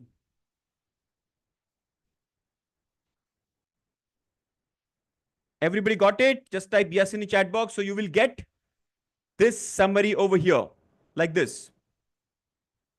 Everybody got it? Just type yes. So what is the most significant part is, so look at this. So standard process, there are 22 data points. Pilot process, 22 data points. The mean, understand this, the mean is 14.65 and 14.34. Can you see the difference in the mean itself? So sample mean mein there is already a difference. But this difference, is it statistically significant? That is what we need to check. Okay. So here you have to check the p-value. P-value is 0.485. 0.485. Now tell me, is it less than 0.05? Is it less than 0.05? Yes, no? No, right? It is greater than 0.05. So what was our rhyming? P low, null go. But what if P is not low? We cannot reject null hypothesis. So what we can say that there is no statistical significant difference. So null hypothesis prevails here. We cannot reject null hypothesis. So we will accept null hypothesis. So there is no statistical significant difference. Why don't we select other option instead of two sample T? We have only selected two sample T only. What are the other options? What are the other options? Are you clear, guys? P value greater than 0.048. 0.48. Okay, not 0.048. So we have to say that there is no statistical significant difference. There is no statistical significant difference between the two samples. Are you clear? So if you have to take the take the decision, You can say that. So the pilot process is exactly functioning like a standard process. You can confidently say that. It will perform in the future. It will perform exactly similar to our standard process. Correct? Are you clear with this? Just type yes in the chat box. And this is called hypothesis testing.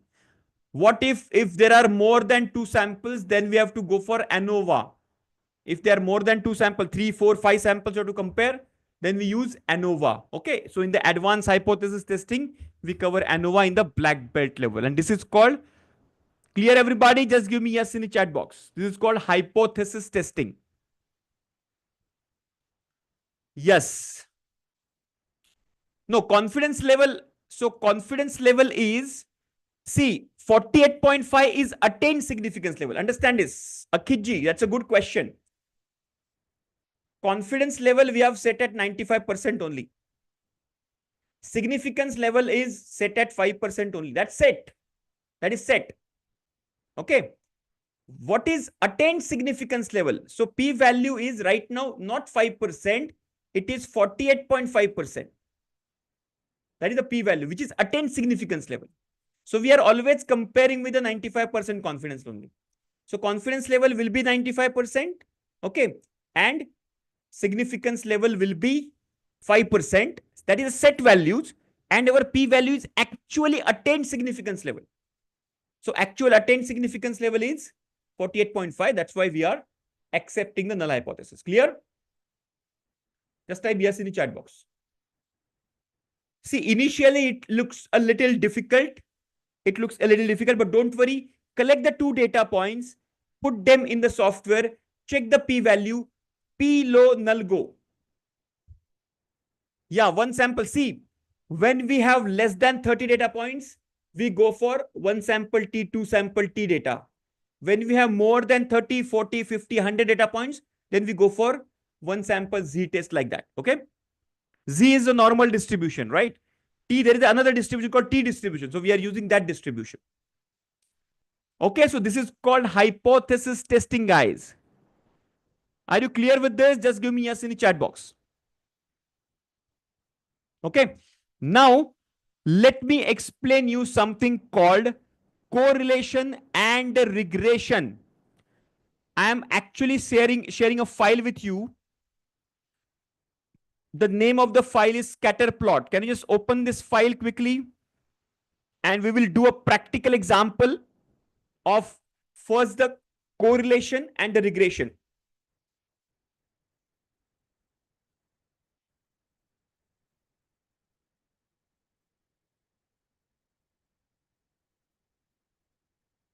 Once you open the file, let me know. File open.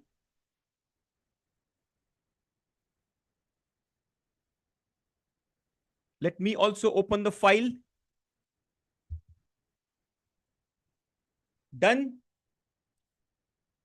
Everybody just give me the confirmation in the chat that you have opened the file so that we can proceed further.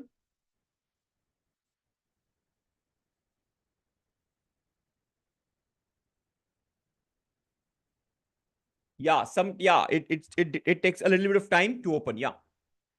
I'll wait for you. Meanwhile, just click on the file and just observe on my screen right now. There are 2 columns. One is annualized profit of that company and expenses on learning and development. So one of the HR manager wants to check, L&D manager wants to check what is the relationship between my learning development expenses and my value on my profit of the organization. Okay. So what he has done, he has collected last 6 years data where expenses in learning and development is in lakh rupees, lakhs. Okay. So 35 lakhs in first year, 20 lakhs in second year, 38 lakhs in third year, and annualized profit is in crores. Okay. So 4 crore is the first year profit, 2 crore is the second year profit, etc. Okay. So this is the data. They want to check what is the correlation of my X and my Y. In this case, everybody knows Y is equal to function of X, right? Everybody knows this equation where Y is output and X is input variable. and y is depending on x. Y is depending on x. Everybody knows this equation? Just type yes in the chat box. Same. Everybody knows this equation? Correct? Now, here in this case, what is my y? Y क्या है इसमें? What is my y here? Profit or expenses? What is my y? Is profit or my expense my y? Everybody, profit is my y. Very good. So my profit is depending on my x. Of course, there are multiple factors, but one x is L&D expense. As a learning and development manager, he wants to check what is the impact of my x on my y. So what he will do, he will plot a graph of this x on this x axis, which is their L&D expense, and profit on the y axis. And now there will be three types of patterns you will observe. Okay.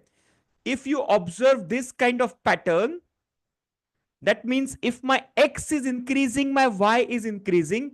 This is called as positive correlation. If my L&D expenses, L&D expense मतलब क्या है? Training and development. Let's say Lean Six Sigma training दिया, stress management, leadership, communication skills, all these training skills. Okay, you're developing your people's skill. Okay, that is L&D expense you're putting, and what is the impact on the profit because of it? Okay, if you're increasing L&D expense and your profit is increasing, that is a positive trend. There could be another trend like this, where my x is increasing, but my y is decreasing, and the trend will look like this. And this is called negative correlation. My x is increasing, my y is decreasing. There is third correlation. Whatever I am doing with my x, there is no relationship with my y, and this is called no relationship. Are you clear? All the three ways, positive, negative, and no correlation. Are you clear with this three? Just give me yes in the chat box. Clear hai? This is called correlation. Okay. Now I'll give you example of this. Let's say X is my study time of my student, and Y is the score in the examination. So more the study time, more will be the score. That's a positive correlation. Second, negative correlation का example. More time on social media. A student spending more time on Instagram, Facebook, and other social media networks, that is X, more time on social media, the percentage score would drop down. That's a negative correlation. More the time on social media, lesser the percentage score. Okay. And no correlation meaning the traffic in Mumbai and my colleague reaching in the office in Delhi. There is no correlation. Are you understanding? So positive, negative, and no correlation, you can plot it on the graph called scatter plot. Let's plot a graph and identify this. Okay. So let's plot this graph called scatter plot. Go to graph, and the first option itself is scatter plot. Can you select that scatter plot? Select scatter plot, simple. In the graph, first option is scatter plot. Select simple as by default. Click on OK. In the y variable, select your profit because your profit is your y, and x variable, select expenses with your x and say OK. That's it. And you will find this diagram. Have you got this diagram? Just type yes in the chat box. Just type yes. Done. Everybody got it? Now observe this. Is it a positive or negative or no correlation trend? Type in the chat box. Just type positive, negative or no correlation. तीनों में से क्या है ये? Positive trend, negative trend or no correlation? Observe very closely. Huh? Yes. Can you see my x is growing, my y is also proportionately growing if I draw a line like this? Yes. So it's a positive trend. हाँ, Minitab steps very simple है. Go to graph. The first option itself is scatter plot. Scatter plot is nothing but a correlation diagram. Okay. Click on scatter plot. Simple is by default selected. Simple. Select that. Click on OK.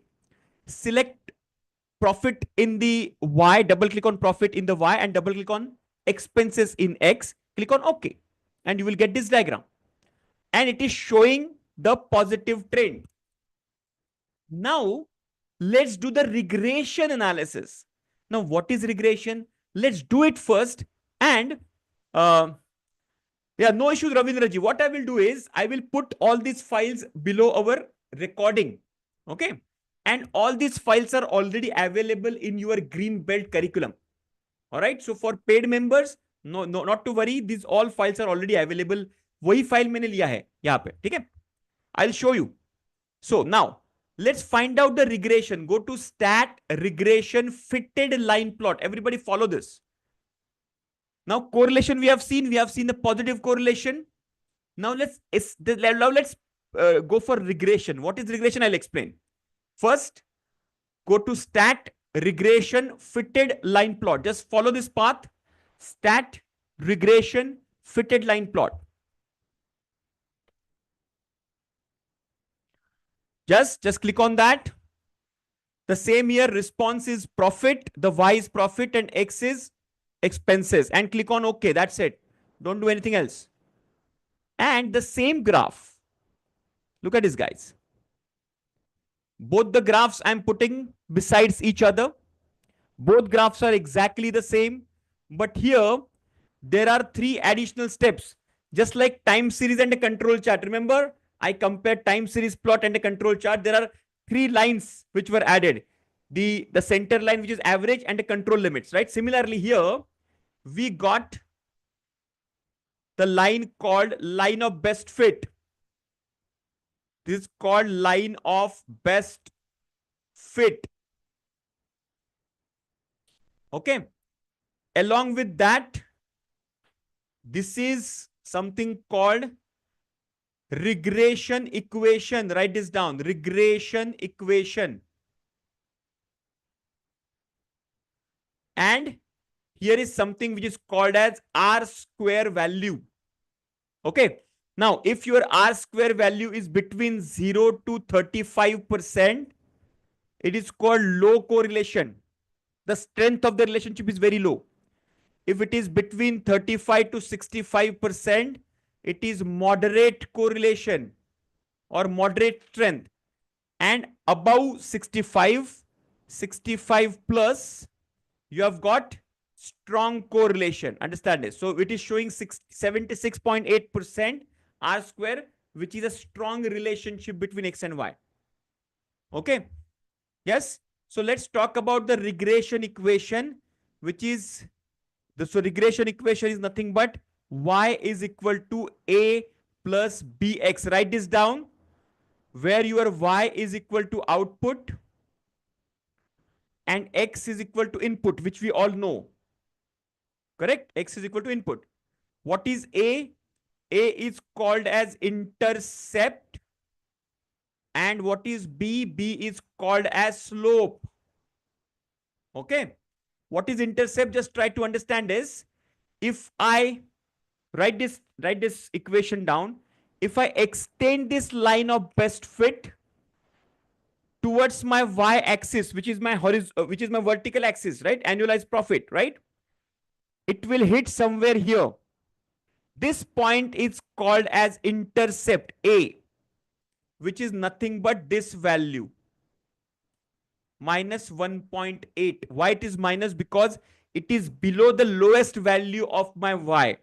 That's why it is called minus, negative 1.817. This line is extended toward this. Okay.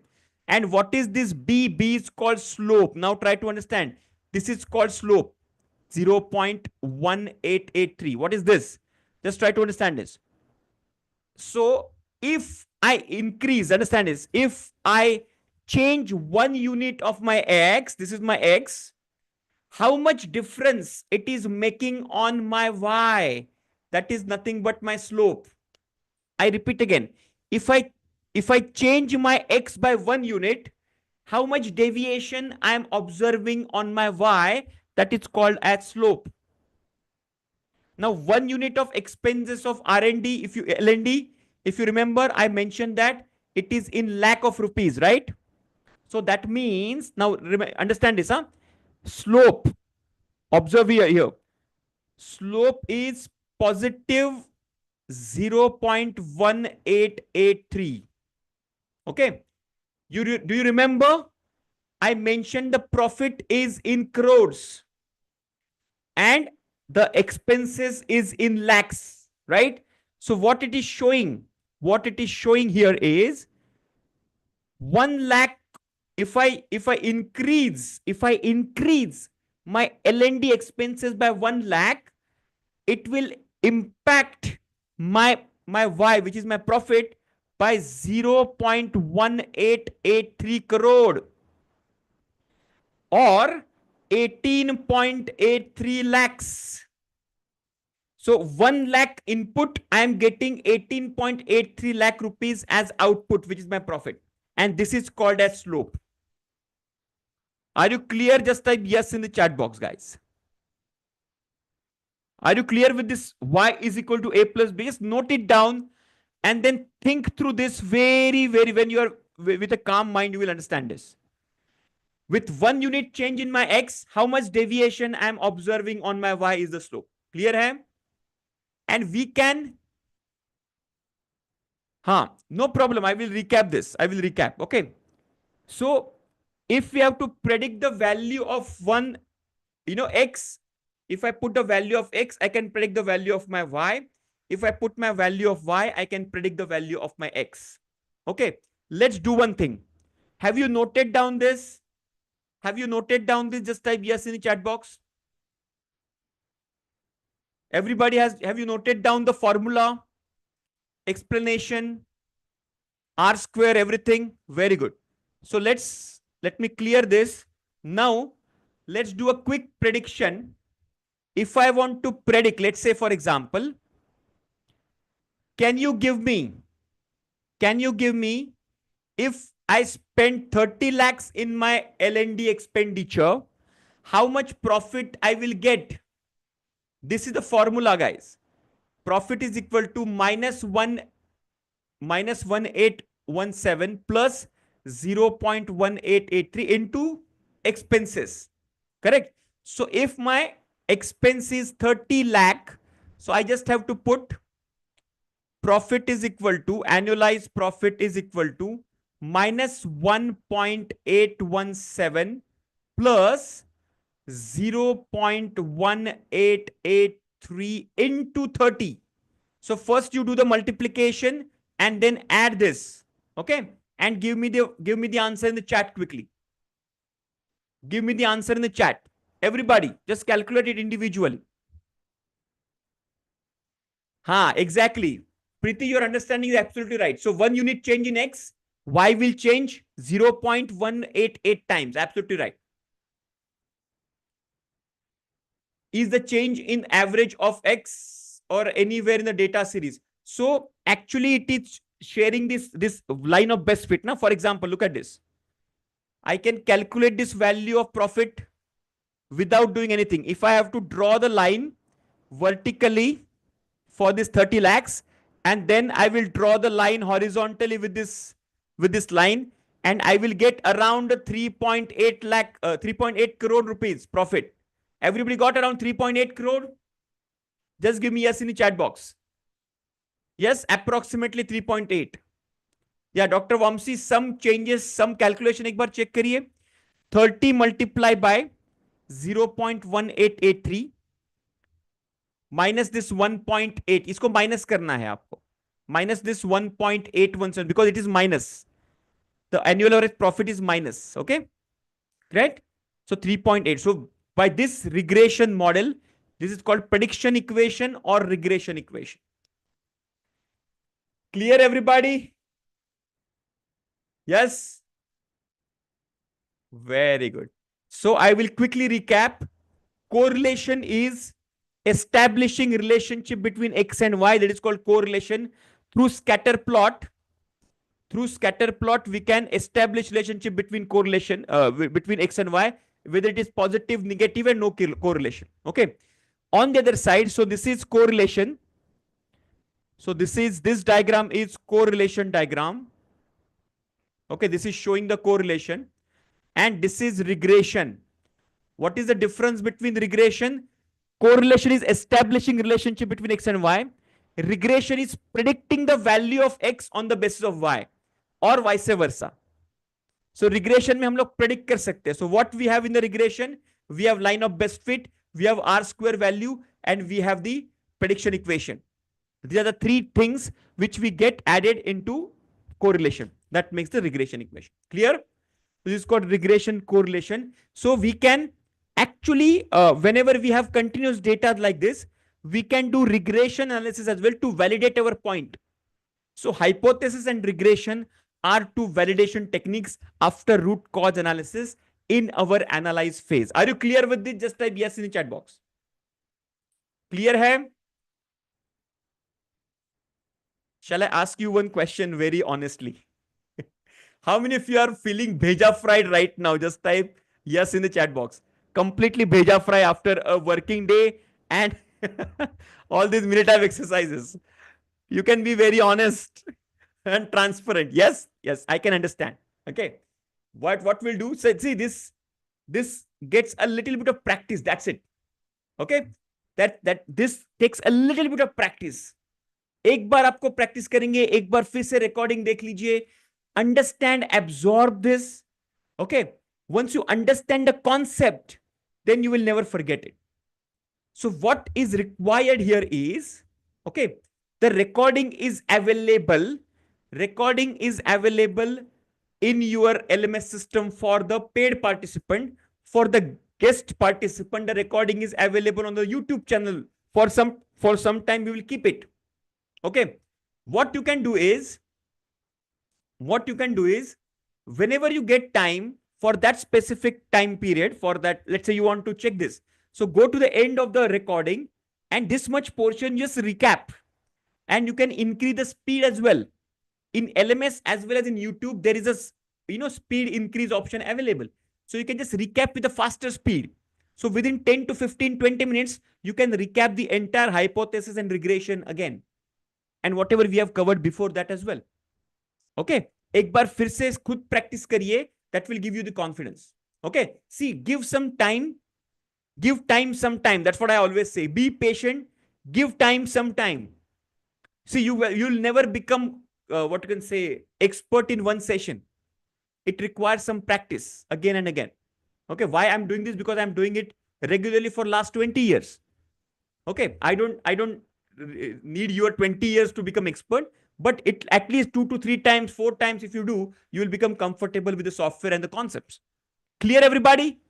Just give me a, so we'll stop here. It's already 9:30 plus, and I don't want you guys to be bheja fried further. Tomorrow we'll recap it quickly, and then we'll go for the next further sessions. Okay. So tomorrow, the people who are already members, who are completed the studies and ready for the examination, I will give you the details of the examination at the end of the session. All right. So I wish you the best of luck for the tomorrow's preparation and the examination. Okay. So see you tomorrow. Till the time, keep learning, keep growing. This is Dinesh Patil signing off. Bye bye. Take care. Good night.